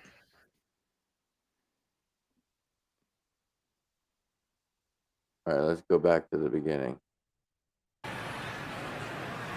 Oh. Okay. What is this? Maybe we're right on time then. Maybe we're right on time. Maybe. Maybe. Let's see. Did we miss it? I don't know. I feel like my dad is over and he's telling me to flip back and forth between the Phillies and the Eagles, So, yeah. Was that Mamdani or was this some jackass? No, it's just some jackass. Okay. All right, cool. Well, thank you, team. That was Emily who was motivated from my speech. Yeah. Well, you guys, Mark, real quick, while you guys are waiting for Montana's stage, I do have breaking news that is coming out of Minnesota. It is going to Hold on. We have no idea what you're saying because it's too loud. James, can you mute New York? Yeah, Thank you. Okay. All right, Lou, breaking news. Go ahead. Yeah, so breaking news coming out of Minneapolis, Minnesota. We are going to ranked choice voting for the mayoral race. Oh, Jesus. So nobody got the majority. That means I am the captain. Did not win, nor did Frey outright. So it's going to ranked choice voting. If you guys, we do have State Representative Shane Meckland in here who can give us a little more of an update on what's going on there in Minneapolis. Does Hey, Shane what's have up, a mic? Shane? It's you. Yeah, Shane's got a mic. He's ready to roll. Shane, you want to? Yeah, I do. So looking at the numbers though, it's so right now the top two are the existing or the current incumbent mayor Jacob Fry versus Senator Omar Fatah, and it's right now at 60,000 votes for the incumbent, and was it 46, Lou? I'm not looking at the screen right now, but I think it's 46,000 for Senator Omar Patah, this is a kind of a litmus test of very similar to what happened in New York, and to see where this goes. So now we get into the ranked choice voting part to see how that's all going to play out, because then the next one is 19,000. So it's pretty big spread in there, but right now the incumbent, which I can't believe I'm saying, is better than Omar Fatah, but Yeah. Yeah, so there's You know. there's a 20,000 vote spread right now in ranked choice voting between the incumbent kneeling, capitulating Frey versus Somali, I am the captain now, state rep Omar, What? I Hey, am the Senator. captain now. state senator. Who, by the way, just to give you an idea, this guy, last year in 2024, he wanted this crazy bill, and he got it passed in 23. He got it passed in the House and then in the Senate, and then Governor Walz vetoed it. So he got smart. I'm not going to lie. He played this well. Third to the last day of session, because we mandatorily have to be out that Monday at midnight. We cannot go past that. Saturday. The Democrats have a 1-seat majority in the Senate, and so he chose not to show up. He went AWOL. Couldn't find him. They couldn't do anything in the Senate because everything would have failed on a tie. And so he got his way and he pissed off Walz. Walz just did a fundraiser with Jacob Fry over this last weekend. So it was clear where Walz wanted this to go. So we'll see where it's all going to go. It's kind of interesting. And Walz has got to be scared, because if Omar wins, I would not be one bit surprised. Then Walz will get a Democrat primary challenger that will end up taking away Walz's effort to be the first governor in the state of Minnesota to ever have 3 consecutive terms.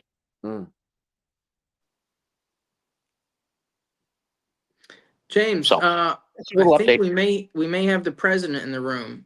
So if we can, let's do this. Can you Yeah. play that footage of Mandami and just leave it on mute so that we don't miss if the commie takes the stage? And we may have the president with us. Mr. President, are you with us? Yes, we're sorry. We're better late than never. You understand that? We do. It's been a tough night. You know, we had to kick a few people's asses and chop a few heads off, right? We have the guillotine. We love the guillotine. I got along very well with the French. They say, sir, it's guillotine. I said, no, it's the guillotine. But we're going to use it. We're going to use it to our advantage. What happened was unacceptable in New Jersey, in Virginia, and you know that, and in a lot of other places, unacceptable. But we're going to get better. We have to get better. And I think we're going to get better. We're going to do much better, and we're going to do very well in the future. I can tell you that. Yes, Mr. President. I just one thing that happened here on Trump Tuesday is we watched Jack Shirley get annihilated by Mikey Sherrill. Okay, people are calling into question whether you did a real endorsement of Jack, or did you just sort of have him over for dinner at Bedminster, and that was the extent of it. Well, we made many posts, and we said that you have to vote for Jack, and we said it a lot, and there's only so much we can do. You need New Jersey people to come out. New Jersey didn't come out. They don't like to vote unless I'm on the ballot. So I think every Republican candidate should change their name to Donald Trump, and we'll see what happens, because it's a better name, and you have a better chance of winning, I can tell you. I think that might be the new strategy. Everybody has to change their name to Donald J. Trump. And then they'll think that I'm on the ballot, because when I'm not on the ballot, bad things happen. I know I bring great ratings, but we have to change that. So maybe we'll just put me on the ballot everywhere. Mr. President, that we did discuss that New Jersey needs a Trojan horse. It needs something extreme. It needs to match extreme for extreme. Changing the name to Donald J. Trump and putting it on the ballot would probably win. So I think you're right, Mr. President. I think it's a great idea. I could say that. I think it's a great idea, and I think somebody should try it. That much I can tell you, because I think you win if you do that. I think you win if you do that, because I never lost. I never lose. And I think you win if you do that. Right. Just make Eric move to Jersey and just run. There you go. Tell Eric he doesn't have a choice. Well, it's going to have to be Don Jr. Eric's going to have to change his name to Don also. But if he does, I think he wins. I think he wins bigly. Believe it or not, I think he wins very bigly. Right. Mr. President, I guess the question is, how will this affect you and the America First Initiative from the White House now that the Democrats essentially have dominated tonight? Well, they voted well in blue states. Think about it. Blue states voted like blue states. Yep. When we start seeing red states vote like blue states, we have a lot of problems. But I think when you look at blue states voting like blue states, off-year election, and but if you start seeing other things happening like pigs flying, you look at it like Whoopi Goldberg, if she starts flying, then we have a problem. But blue states voted like blue states. They did blue state things in blue states, and that's what I'm talking about. And so I think we have to be better. We have to be more competitive. This was always going to be very tough. You have to think about it. It was always going to be very tough. But you look at where we are, we didn't really lose much. Virginia was very bad. You look at Virginia, it was very bad. But that's what happens when you have Winsome. You look at Winsome, she said very nasty things about me, right? So maybe you shouldn't do that. Maybe I should rule like a king. If you say bad things, we go guillotine. Maybe we'll do it now. We don't have to do that. But we have a lot of work to do, and we're going to do the work. And I think we're going to be very happy with the work and the results. Yes, Mr. President. While we wait for Mandami to take the stage, can you take a few questions? Of course. Beautiful people only. And remember, I'm in a bad mood tonight because of what happened, so be careful. Right. Guys, only if you're beautiful, raise your hand and we will go to you. We'll start with James R. Pirate Radio, and then I'll hand it over to you, James. Okay, gotcha. Thank you. All right, Mr. President, you had, I think, another boat today that you sent Pete Hegseth to blow him up, and you got that accomplished. So how's that going with these people that are trying to stop us from apparently taking action in Venezuela and other places? We have a song. They're called sea shanties. I get along very well. What would you do with a narco drug boat? We're thinking about it.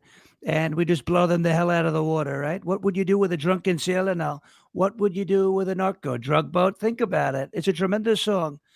And you end the day with Katie Porter. We dropped Katie Porter on them. So, and they didn't want that. And she dropped potatoes on them, boiling potatoes, believe it or not, very nasty. But you see what happened. We blew them up. We blew them out of the water. We sent those bad hombres out. We sent them out. And they weren't very happy about it. But now they're not bringing their drugs into our country. James. Absolutely. Thank you, Mr. President. Thank you, Mr. Secretary. Lou from Pirate Radio and Late Night with Lou, you have a question for the president. Yes, I do have a question for the president. I'd like to thank him once again for showing up for the, I think, 1,970,000. We appreciate you spending this time with us. Tonight has been a bad night for Republicans. One of the things that you did state earlier tonight was the fact that you weren't on the ballot, and that the shutdowns, may have impacted it as well. I'm just wondering. I did see some information coming out about campaign infrastructure and about working to change kind of the way that we combat the Democrat message. Do you just think that's BS, or do you think that we should maybe look inside ourselves and our party and figure out what we're going to do when you're not running in 4 years, and maybe hopefully make some changes in 2? Well, I think there's a lot of things we have to look at. And I think changing the name to Donald Trump, everybody should change their name to Donald Trump. I think that's the best thing you could do, because clearly there are a lot of people who will not vote unless Donald J. Trump is on the ballot. So everybody has to change their name. Or just identify, right? You could identify, because you're allowed to do that. So you could identify as Donald Trump, and then you have to vote for me, right? Because everybody wants to vote for me. I'm the most popular person the world has ever seen. And to a fault, believe it or not, to a fault. which is upsetting because we got to get people out. But hopefully we get them out, and maybe changing the name will help.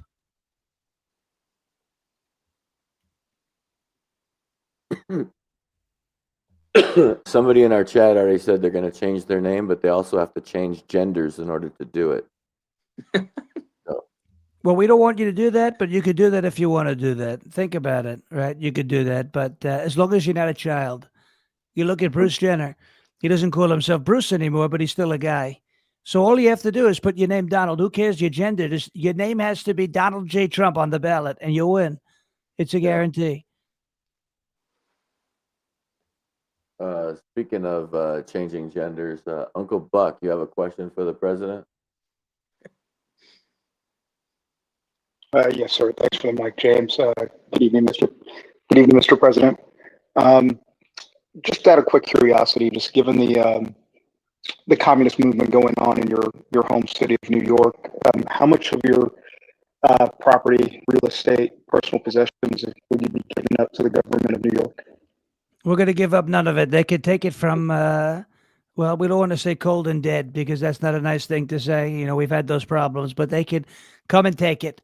They're not going to take it. They're never going to get it. We'll move out. We'll take everything with us. You're not getting a red cent. You're not getting anything. We're especially not giving it to Zoran the moron. We're not going to do that. He's a very stupid person. He's a scary person, but he's a stupid person. And we're not giving him a dime. I could promise you that. We're not giving him a dime. That much I can tell you. And anybody who thinks they're going to take anything from me, we're going to hit them. We'll drop Katie Porter on them too. We'll do it. And they'll say, "Sir, please, we don't want Katie Porter. She's huge.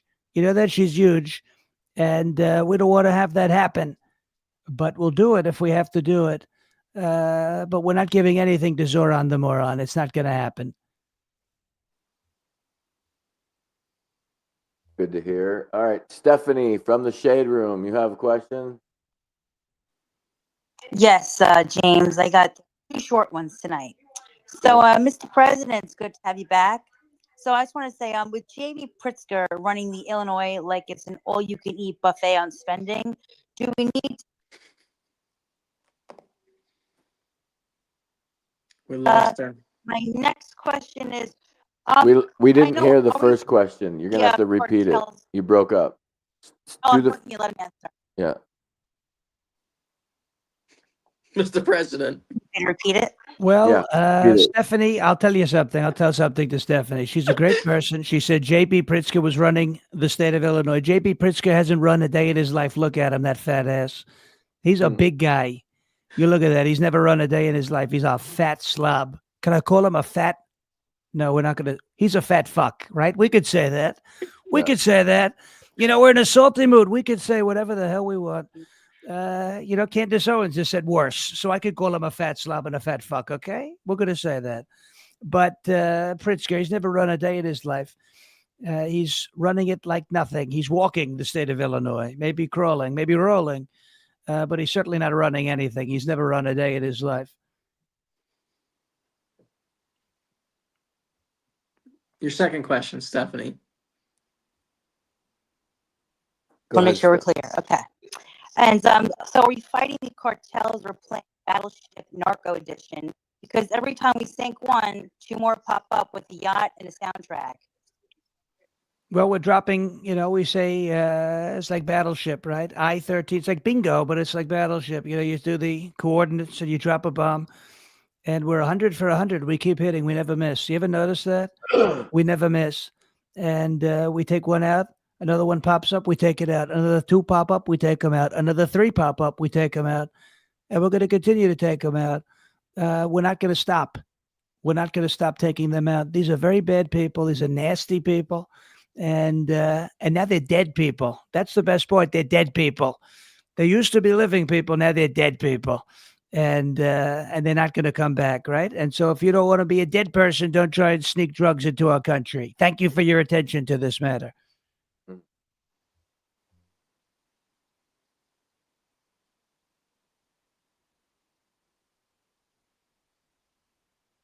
That's all the hands we got, Mark. Sorry. That's okay, Mr. President. Well, this night didn't go as we would have liked, I guess. Can I ask you a bonus question? Can I ask you a bonus question? I'm so sorry, you guys. I was not able to unmute. I do have a bonus question for President Trump, if possible. Good. Go. Yeah, Mr. President, I'm just wondering, what is our response going to be to Gavin Newsom now that he has somehow managed to only have one thing on the ballot in California, which was Prop 50, which apparently passed instantly, and is what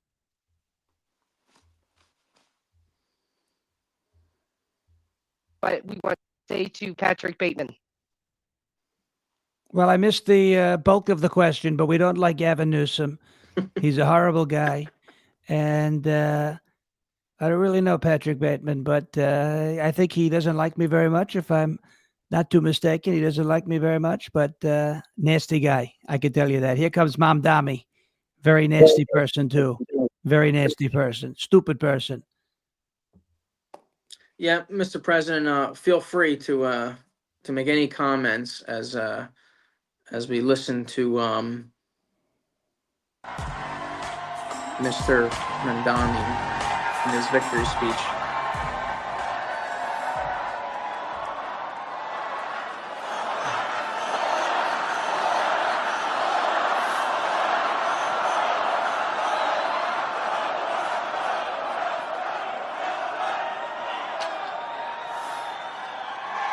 Thank you, my friends.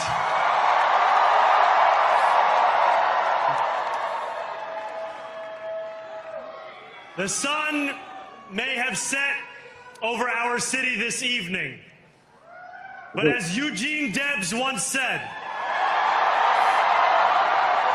I can see the dawn of a better day for humanity. For as long as we can remember, the working people of New York have been told by the wealthy and the well-connected that power does not belong in their hands. Fingers bruised from lifting boxes on the warehouse floor, palms calloused from delivery bike handlebars, knuckles scarred with kitchen burns. These are not hands that have been allowed to hold power. And yet, over the last 12 months, you have dared to reach for something greater. Tonight, against all odds, we have grasped it. The future is in our hands. My friends, we have toppled a political dynasty.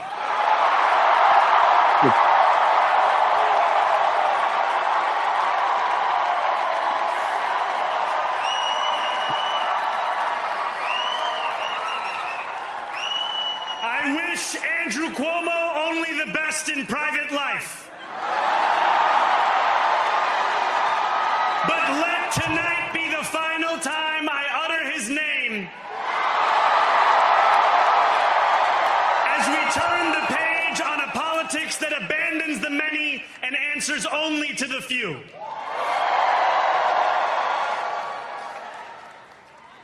New York, tonight you have delivered a mandate for change. A mandate for a new kind of politics. A mandate for a city we can afford. And a mandate for a government that delivers exactly that. On January 1st, I will be sworn in as the mayor of New York City.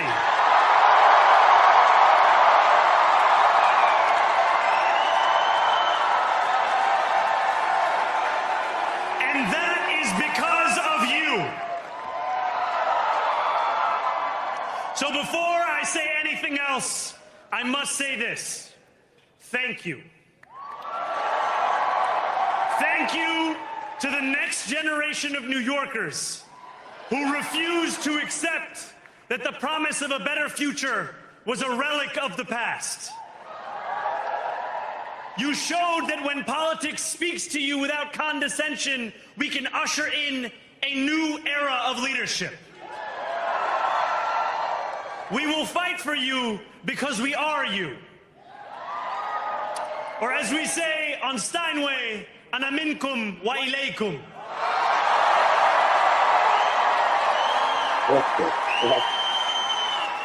Thank you to those so often forgotten by the politics of our city who made this movement their own.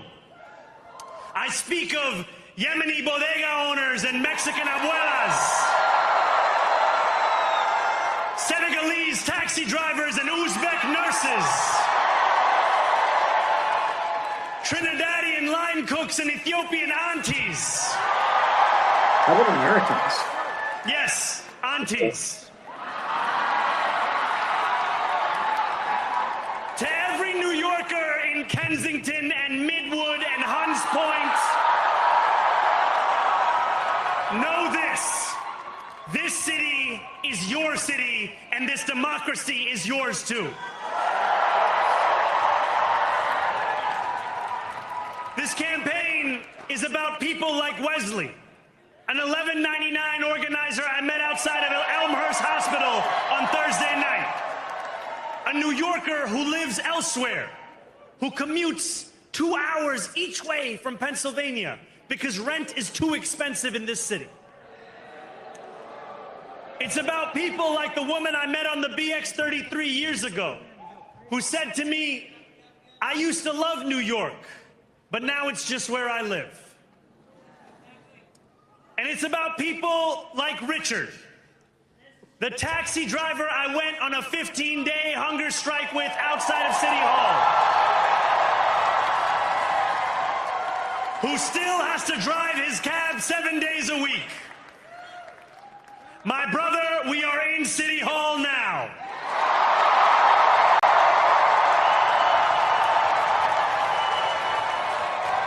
This victory is for all of them. And it's for all of you. The more than 100,000 volunteers who built this campaign into an unstoppable force. Because of you, we will make this city one that working people can love and live in again. With every door knocked, every petition signature earned, and every hard-earned conversation, you eroded the cynicism that has come to define our politics.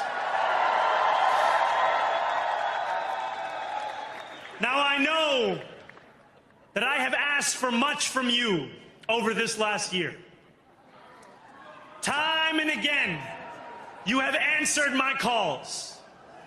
But I have one final request.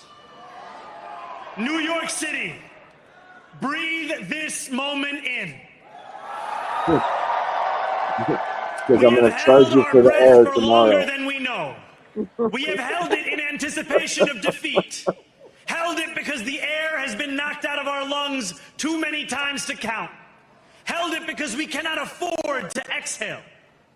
A lot about Thanks air. to all of those who sacrificed so much. I'm breathing. We are breathing in I'm the telling you, air it's of gonna a charge you city for the air. that has been reborn. I have to start counting anytime it says air or breathing. We're at 4. To my campaign team, who believed when no one else did, and who took an electoral project and turned it into so much more, I will never be able to express the depth of my gratitude. You can sleep now. To my parents, Mama and Baba, This is rough. you have made me into the man I am today.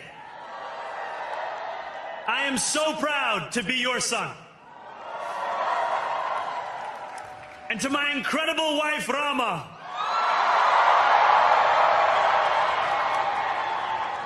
Hayati, there is no one I would rather have by my side in this moment and in every moment. To every New Yorker, whether you voted for me, for one of my opponents, or felt too disappointed by politics to vote at all, thank you for the opportunity to prove myself worthy of your trust. I I will wake each morning with a singular purpose: to make this city better for you than it was the day before. There are many who thought this day would never come, who feared that we would be condemned only to a future of less, with every election consigning us simply to more of the same. And there are others who see politics today as too cruel for the flame of hope to still burn. New York, we have answered those fears. Tonight we have spoken in a clear voice. Hope is alive. Hope is a decision that tens of thousands of New Yorkers made day after day, volunteer shift after volunteer shift, despite attack ad after attack ad. More than 1 million of us stood in our churches, in gymnasiums, in community centers, as we filled in the ledger of democracy. And while we cast our ballots alone, we chose hope together. Hope over tyranny. Hope over big money and small ideas. Hope over despair. We won because New Yorkers allowed themselves to hope that the impossible could be made possible. And we won because we insisted that no longer would politics be something that is done to us. Now it is something that we do.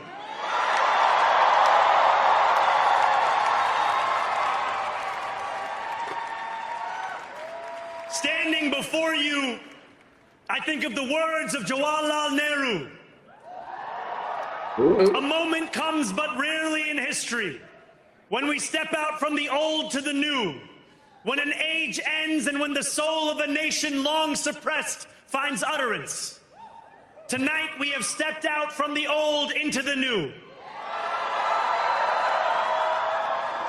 So let us speak now with clarity and conviction that cannot be misunderstood about what this new age will deliver and for whom. This will be an age where New Yorkers expect from their leaders a bold vision of what we will achieve, rather than a list of excuses for what we are too timid to attempt. Central to that vision will be the most ambitious agenda to tackle the cost of living crisis that this city has seen since the days of Fiorello LaGuardia.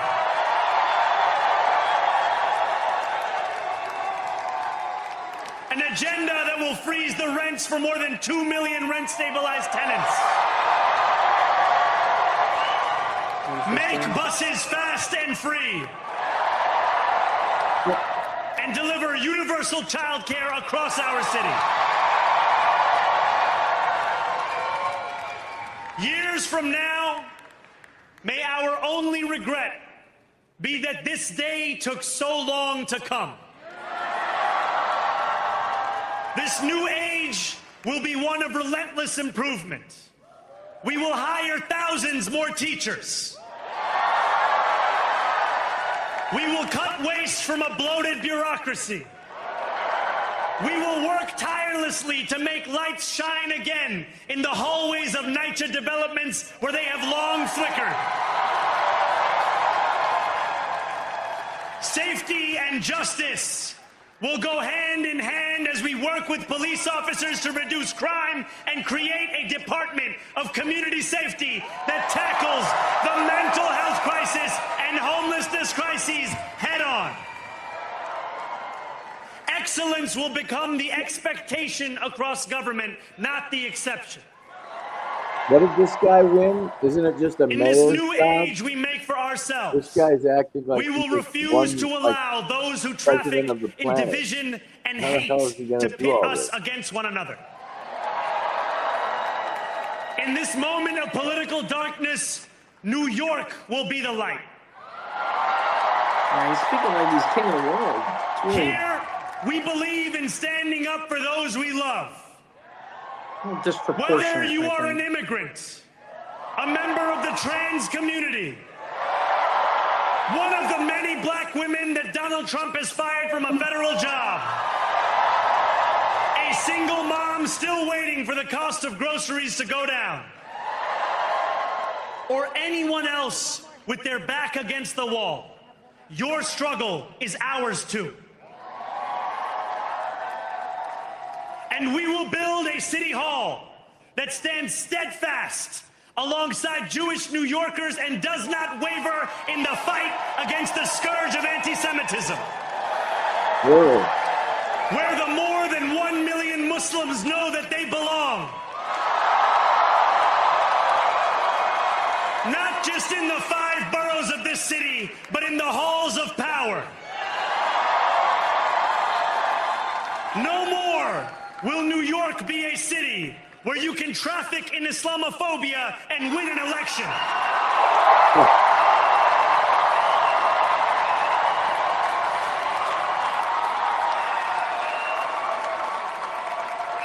This new age will be defined by a competence and a compassion that have too long been placed at odds with one another. We will prove that there is no problem too large for government to solve and no concern too small for it to care about.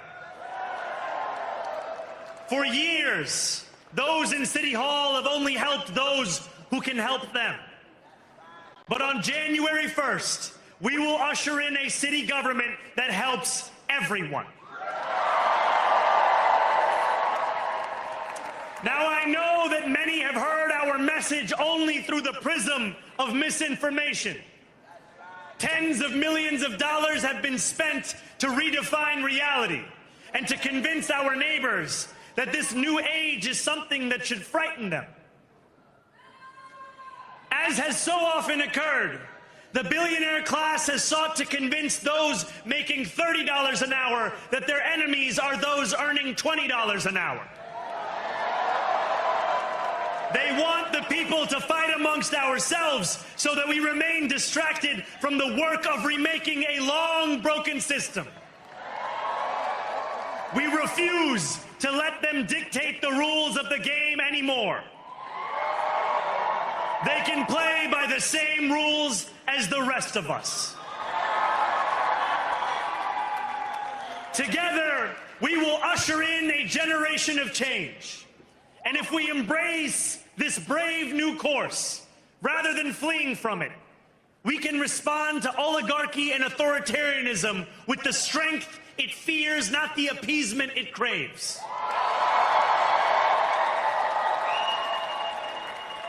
After all, if anyone can show a nation betrayed by Donald Trump how to defeat him, it is the city that gave rise to him. Wow. This guy. And if there is any way to terrify a despot, it is by dismantling the very conditions that allowed him to accumulate power. This is not only how we stop Trump, it's how we stop the next one. Jesus. You're a mayor. So dude. Donald Trump, since I know you're watching, I have 4 words for you. Turn the volume up.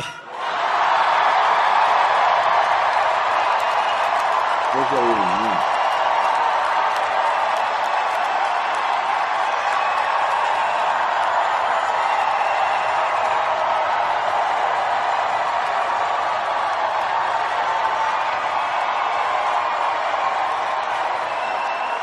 We will hold bad landlords to account because the Donald Trumps of our city have grown far too comfortable taking advantage of their tenants. We will put an end to the culture of corruption that has allowed billionaires like Trump to evade taxation and exploit tax breaks. We will stand alongside unions and expand labor protections because we know, just as Donald Trump does, that when working people have ironclad rights, the bosses who seek to extort them become very small indeed. New York will remain a city of immigrants, a a city built by immigrants, powered by immigrants, and as of tonight, led by an immigrant.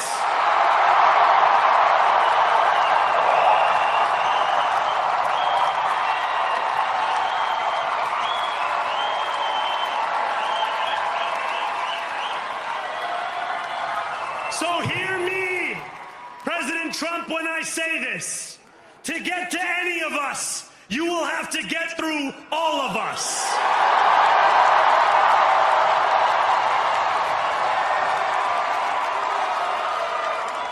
When we enter City Hall in 58 days, expectations will be high. We will meet them. A great New Yorker once said that while you campaign in poetry, you govern in prose. If that must be true, let the prose we write still rhyme, and let us build a shining city for all.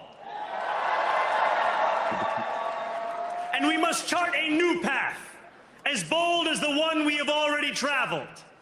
After all, the conventional wisdom would tell you that I am far from the perfect candidate. I am young, despite my best efforts to grow older. I am Muslim. I am a democratic socialist. And most damning of all, I refuse to apologize for any of this. And yet, if tonight teaches us anything, it is that convention has held us back.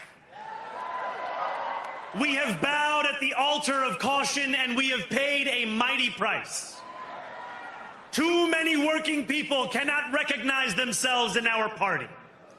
And too many among us have turned to the right for answers to why they've been left behind. We will leave mediocrity in our past. No longer will we have to open a history book for proof that Democrats can dare to be great. Our greatness will be anything but abstract. It will be felt by every rent-stabilized tenant who wakes up on the first of every month, knowing the amount they're going to pay hasn't soared since the month before. It will be felt by each grandparent who can afford to stay in the home they have worked for, and whose grandchildren live nearby because the cost of childcare didn't send them to Long Island. It will be felt by the single mother who is safe on her commute and whose bus runs fast enough that she doesn't have to rush school drop-off to make it to work on time. And it will be felt when New Yorkers open their newspapers in the morning and read headlines of success, not scandal. Most of all, it will be felt by each New Yorker when the city they love finally loves them back. Together, New York, we're going to freeze the... Together, New York, we're going to make buses fast and... Together, New York, we're going to deliver universal... Let the words we've spoken together, the dreams we've dreamt together, become the agenda we deliver together. This guy's absolutely New insane York, if he believes a single this word of it. power, it's He's yours. a mayor. Like, This this city guy literally thinks he's got an belongs army to behind you. him. Heads up, Thank James. you. You're a little muffled. Is that it? Thank God. Oh my Thank God. God. Wow. James, you're a little muffled, but maybe you can fix that. But let's Sean, did you die on us? Oh, I'm here. I'm not dead. How Yeah. happy are you you're not there anymore? Oh my gosh. It's, I'm happy that I'm not there, and I'm also. Oh, did I freeze? We can hear Did my- you. Did my video freeze? Hold on. Yes. Oh, I know what happened. Hold on a second. Let me. I know exactly what happened here. Hold on a second. Let's do this. Sorry about that, guys. I have to just. I'll fix that in a minute. Yeah, That's I'm all right. happy that I'm certainly happy that I'm not there anymore. There we go. There you go. Yeah. Yeah. I'm certainly happy that I'm not in New York anymore. I'm also, it's going to sound weird, but we're not going to have this conversation about should so and so have dropped out and would that have made the difference because Mamdani won with a majority. So I was looking forward to if he won and when he won, which the writing's been on the wall. There's been a lot of people in denial over it. I was hoping that if and when he won tonight, that he would do so with more than 50% of the vote. So we don't even have to worry about finger pointing in New York City.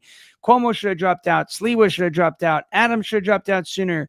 Like if Mamdani has more than the 50% of the vote, doesn't matter who drops out. Mamdani wins because he has more than a majority. So that's, I guess something I was looking for. Mark was 100% right. The entire election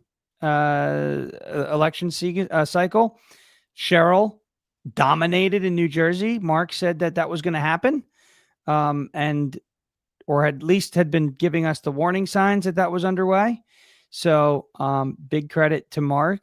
And I thought that was going to be a much closer race. I predicted this morning that was going to be a 2-point race. It was a 12-point race, 13-point race.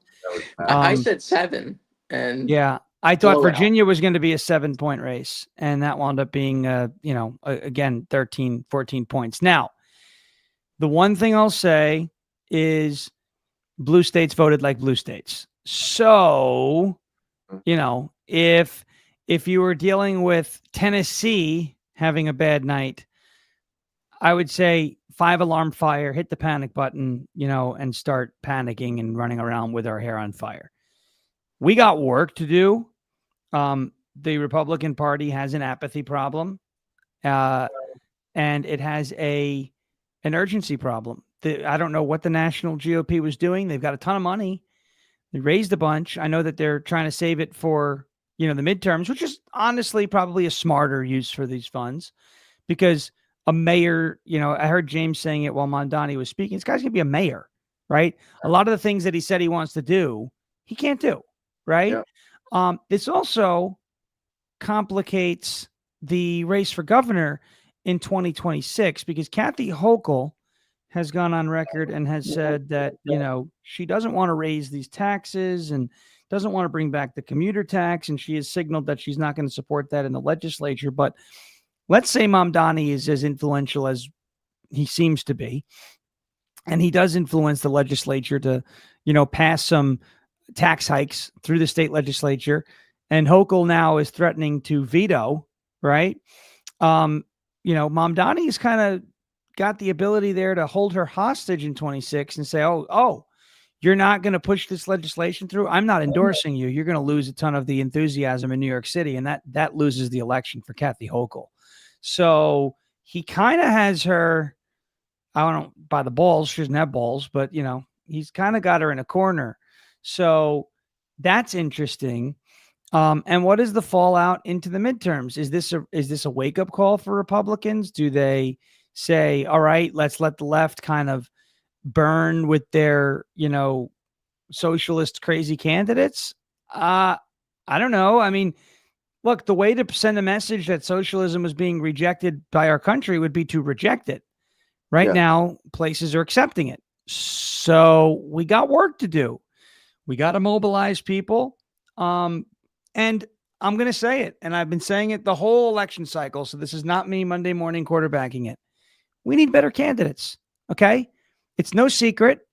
I did not support Jack Ciattarelli in the primary. I did support him in the general election. I am a team player in that regard. Winsome Sears. Again, does she inspire anybody? I mean, she's got a cool story, right? And if she was a Democrat, that's all they'd be talking about. She's an immigrant, veteran, Marine, blah, blah, blah. But What I don't know what her platform was. Oh, no men in the girls' room. Great. But like, Youngkin did that 4 years ago. There's got to be the Republican Party is going to need some more attractive messaging, some more inspiring candidates.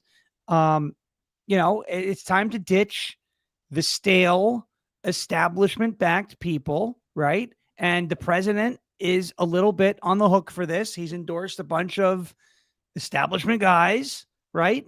I understand it may look like the path of least resistance, but in these races, you have to understand, and the Republican Party has to understand that the electorate's looking for something different. They're not looking for more of the same, right? And so we need some better candidates, some more inspiring candidates, some more youthful candidates, and some more exciting candidates, because Trump will always be an exciting figure. But Winsome Sears and Jack Chiarelli and, some of these other folks that were running, they're not exciting, right? Could the right moderate Democrat have stepped forward in the New York City mayoral primary, the Democrat primary, and won? Sure. But instead you had Mamdani and Cuomo, right? I mean, you're not really playing with the highest quality there when you look at the, alternative to Zoran. So there's a lot that we can learn. And if we don't learn it, we're in trouble 12 months from now. Yeah. Yeah. We'll do this quick, guys, because we are in extra innings here. James, we'll do this. We'll do, because we just did Zamdami. I'm getting tired. What the hell's his name? Mamdani. Zoran Zoran. Mamdani. I'm exhausted. So we'll do this quick. Reaction of his speech, James, and then we'll go to all of us for sort of I guess The dude's- our The closing. dude has no idea what he just won. Like, he has no idea what the office of mayor of a city does. I don't care that it's New York City. Like, he has no fucking idea what he just won. And I think he knows, just, James. I think he knows. I think he doesn't Yeah. care. Yeah, I well, think just he's declared going to push war the on envelope. Trump. Yeah. I think he's going to push the envelope as far as he can push it until he gets checked. That's what I think is going to happen. Yeah. Well, I don't think that Trump's going to let that reign go too long. That leash will choke up real quick as soon as he steps out of line. That's my opinion. But yeah, it's insane. Like, I'm terrified of the future of America watching this fucking speech. Like, terrified. Like, because I'm an old guy. I'm not like Sean. I don't have another 50 years to go. As my wife likes to say, I got 40 left. So, that was a terrifying thing to watch. Socialism is here to try to destroy this country with the Muslims. That's what we just watched. That was a Sharia law is here to take over speech. That's what it felt like.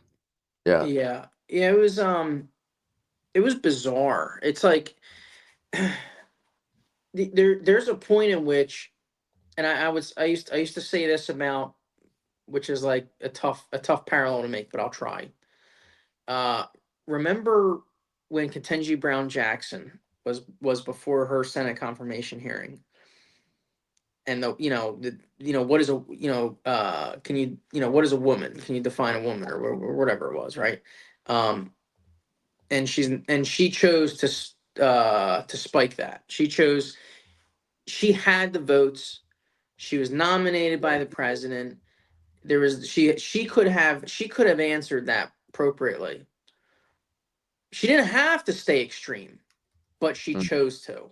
And so when I listened to this guy, and he went on at length about all the I'm presuming Americans, but he went on. I'll say this because he didn't actually delineate. When he went on about all the people of New York, but he mentioned all their foreign nationalities. Right. I'm like, it's one thing to say, hey, you naturalized citizens, you Americans that were Americans by choice, not by birth, right? You can make mention of that. Why not? Why not make mention of it? But that's not what he did. Right. He focused on just straight other flags. Yep. And it was and it was alienating. I'm like, yeah, yeah, okay, I'm a born American, but I value Americans by choice just as much, right?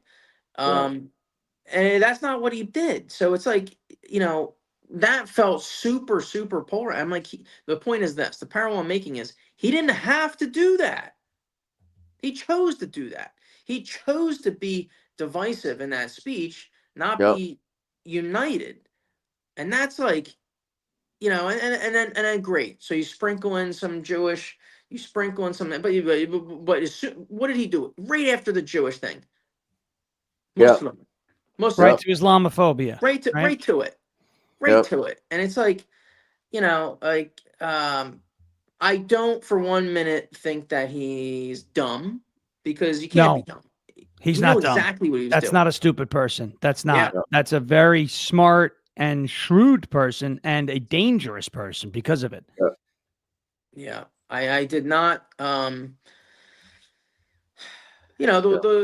sort of verbal war on the rich and the rent and this and that, and and I, like, anyway, I am sympathetic to maybe predatory rent and stuff like that, but that's not what he was talking about. He's like, he's talking about, and he said it, fundamental permanent changes. The status quo is over, and it's just like, it was all very extreme. It was all very extreme. So, anyway, I guess my just takeaway is that it was divisive by choice. It was not very unifying. And I felt pretty alienated as an American if I were in that city. Yeah. Well, you were Uh, supposed to, because he was announcing that the Muslims are here, just like fucking London. Like, that's what just happened. New York just became London. In case you missed it, that's what you just watched. yeah, so we'll see. Let me see. We'll do this. I guess I know. I guess Sean, you mostly hit it with talking about, hey, blue states did blue state thing, right? So, Yeah. but as far as the rest of Trump That's Tuesday I'm gonna goes, be honest with you. I'm gonna be honest with you. Yep. That's a coping mechanism because we all know they could have done much better. And that is me trying to say it's not a 5-alarm fire, but it is a major problem what we just watched tonight. Yeah. Okay. So Oh, yeah. so yeah, blue states did blue state things. And that's why I'm saying, hey, look, at least you didn't suffer this in red states, right? Like if you had just one of these races, right? Whether it's Prop 50, New Jersey governor, Virginia AG. I mean, you couldn't even beat the guy who said he wanted to kill his political opponents. Right. It's a problem. Okay. So blue states did blue state things. Yes. But I'm telling you right now, that is my coping mechanism. That's by no means a good thing because we could have done better and we didn't. I think there's I guess what I'm gonna have to wait and see is this will no doubt energize, motivate, inspire, and bolster the Democrat Party and the and the fringe even further left than the regular Dems, right? This is a win for them. It's motivating for them, and I do wonder now if they think they have, and they do have, the numbers and masses of at least their voter base, right? Maybe not their entire population, but they have their voters. It's proven. So I do wonder what kind of resistance, an increase in resistance we'll see. I'm talking about ICE. I'm talking about, immigration enforcement and apprehensions. I'm talking about federal cases where you're prosecuting, like Letitia James, okay, and or federal oversight in states and states elections. Any of those paths where the federal government, and maybe National Guard deployments. So wherever you have the president and the federal government intersecting with the states and cities, I can't help but think they're going to be tougher. They're going to be tougher. They're going to be more emboldened, which I think will bring more hope so. contention. If I can hope so. Well, I mean, for me, it's not really a hope so or don't hope so. It's more like I'm going to watch, and I guess we'll see what happens. Um, Perhaps, maybe James, are you saying, hey, listen, this conflict is inevitable. Let's get to it, or Yeah, okay. absolutely.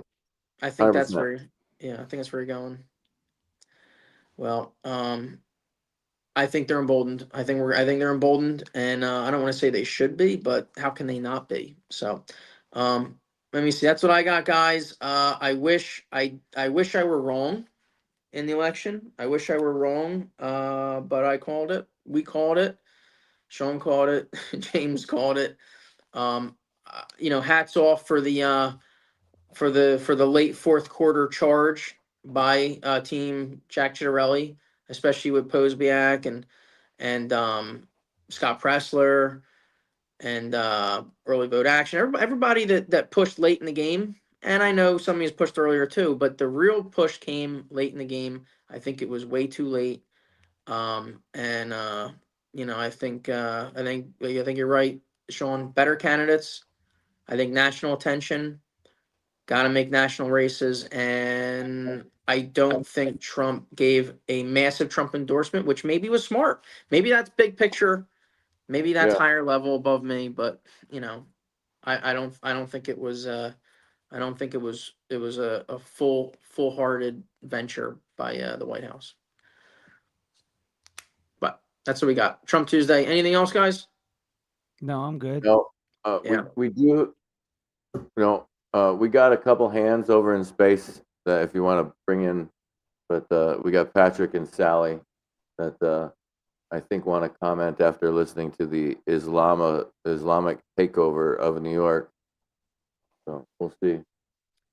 Well, let's give him the time, but Sean, free to go, stay. Thank you. Yeah, I'm as ready to get out always. of here. I'm exhausted, just so everybody knows. Okay. Yeah. All right. So is that we're cutting it, James? Yeah, let's get out of here because I'm just Yep. too tired to sit here any longer. Thank you, guys. I appreciate yous. It was a long night. It had to be done, as painful as it may have been. But thank you very Yeah. for being there. And Sean, have a good one. And we'll see you next Tuesday, everyone. Thanks, We'll guys. see everybody next Tuesday, Trump Tuesday. Don't forget, libertycigars.com. Use promo code TT47. Help yourselves out. Help us out. We love you guys. Thanks. Even all you guys that are still here from Ron Coleman's YouTube channel that couldn't figure out where the hell Ron went. Ron was here earlier. And then obviously he's probably in bed at this point, or he's not here, right? He's in Jersey doing the things he does in Jersey. So, yep. But I appreciate the retweet from Ron, and thank you to all of you for Ron Coleman's YouTube channel. You can find us primarily on X, and you can follow us over there. You can see in the chat all this unified chat. You can see all those X's over there. That's primarily where we're at. We're on X. You can follow Mark at Mark Naughton 9. You can follow Sean Farash at Sean Farash, just like you see it right there on the screen. You can follow me at Real Person PLTCS, and you can get hooked up to our channel. We do this every Tuesday at 8 o'clock Eastern time. So there's just so you know why I did that, Mark, there is literally 3,900 people from Ron Coleman's channel watching us right now. Well, Ron is the best, and we'll have him back again. Yep, absolutely. So Thanks, guys. everybody. See you next Tuesday. See you guys next week. Hey, you guys in Spaces, hang out.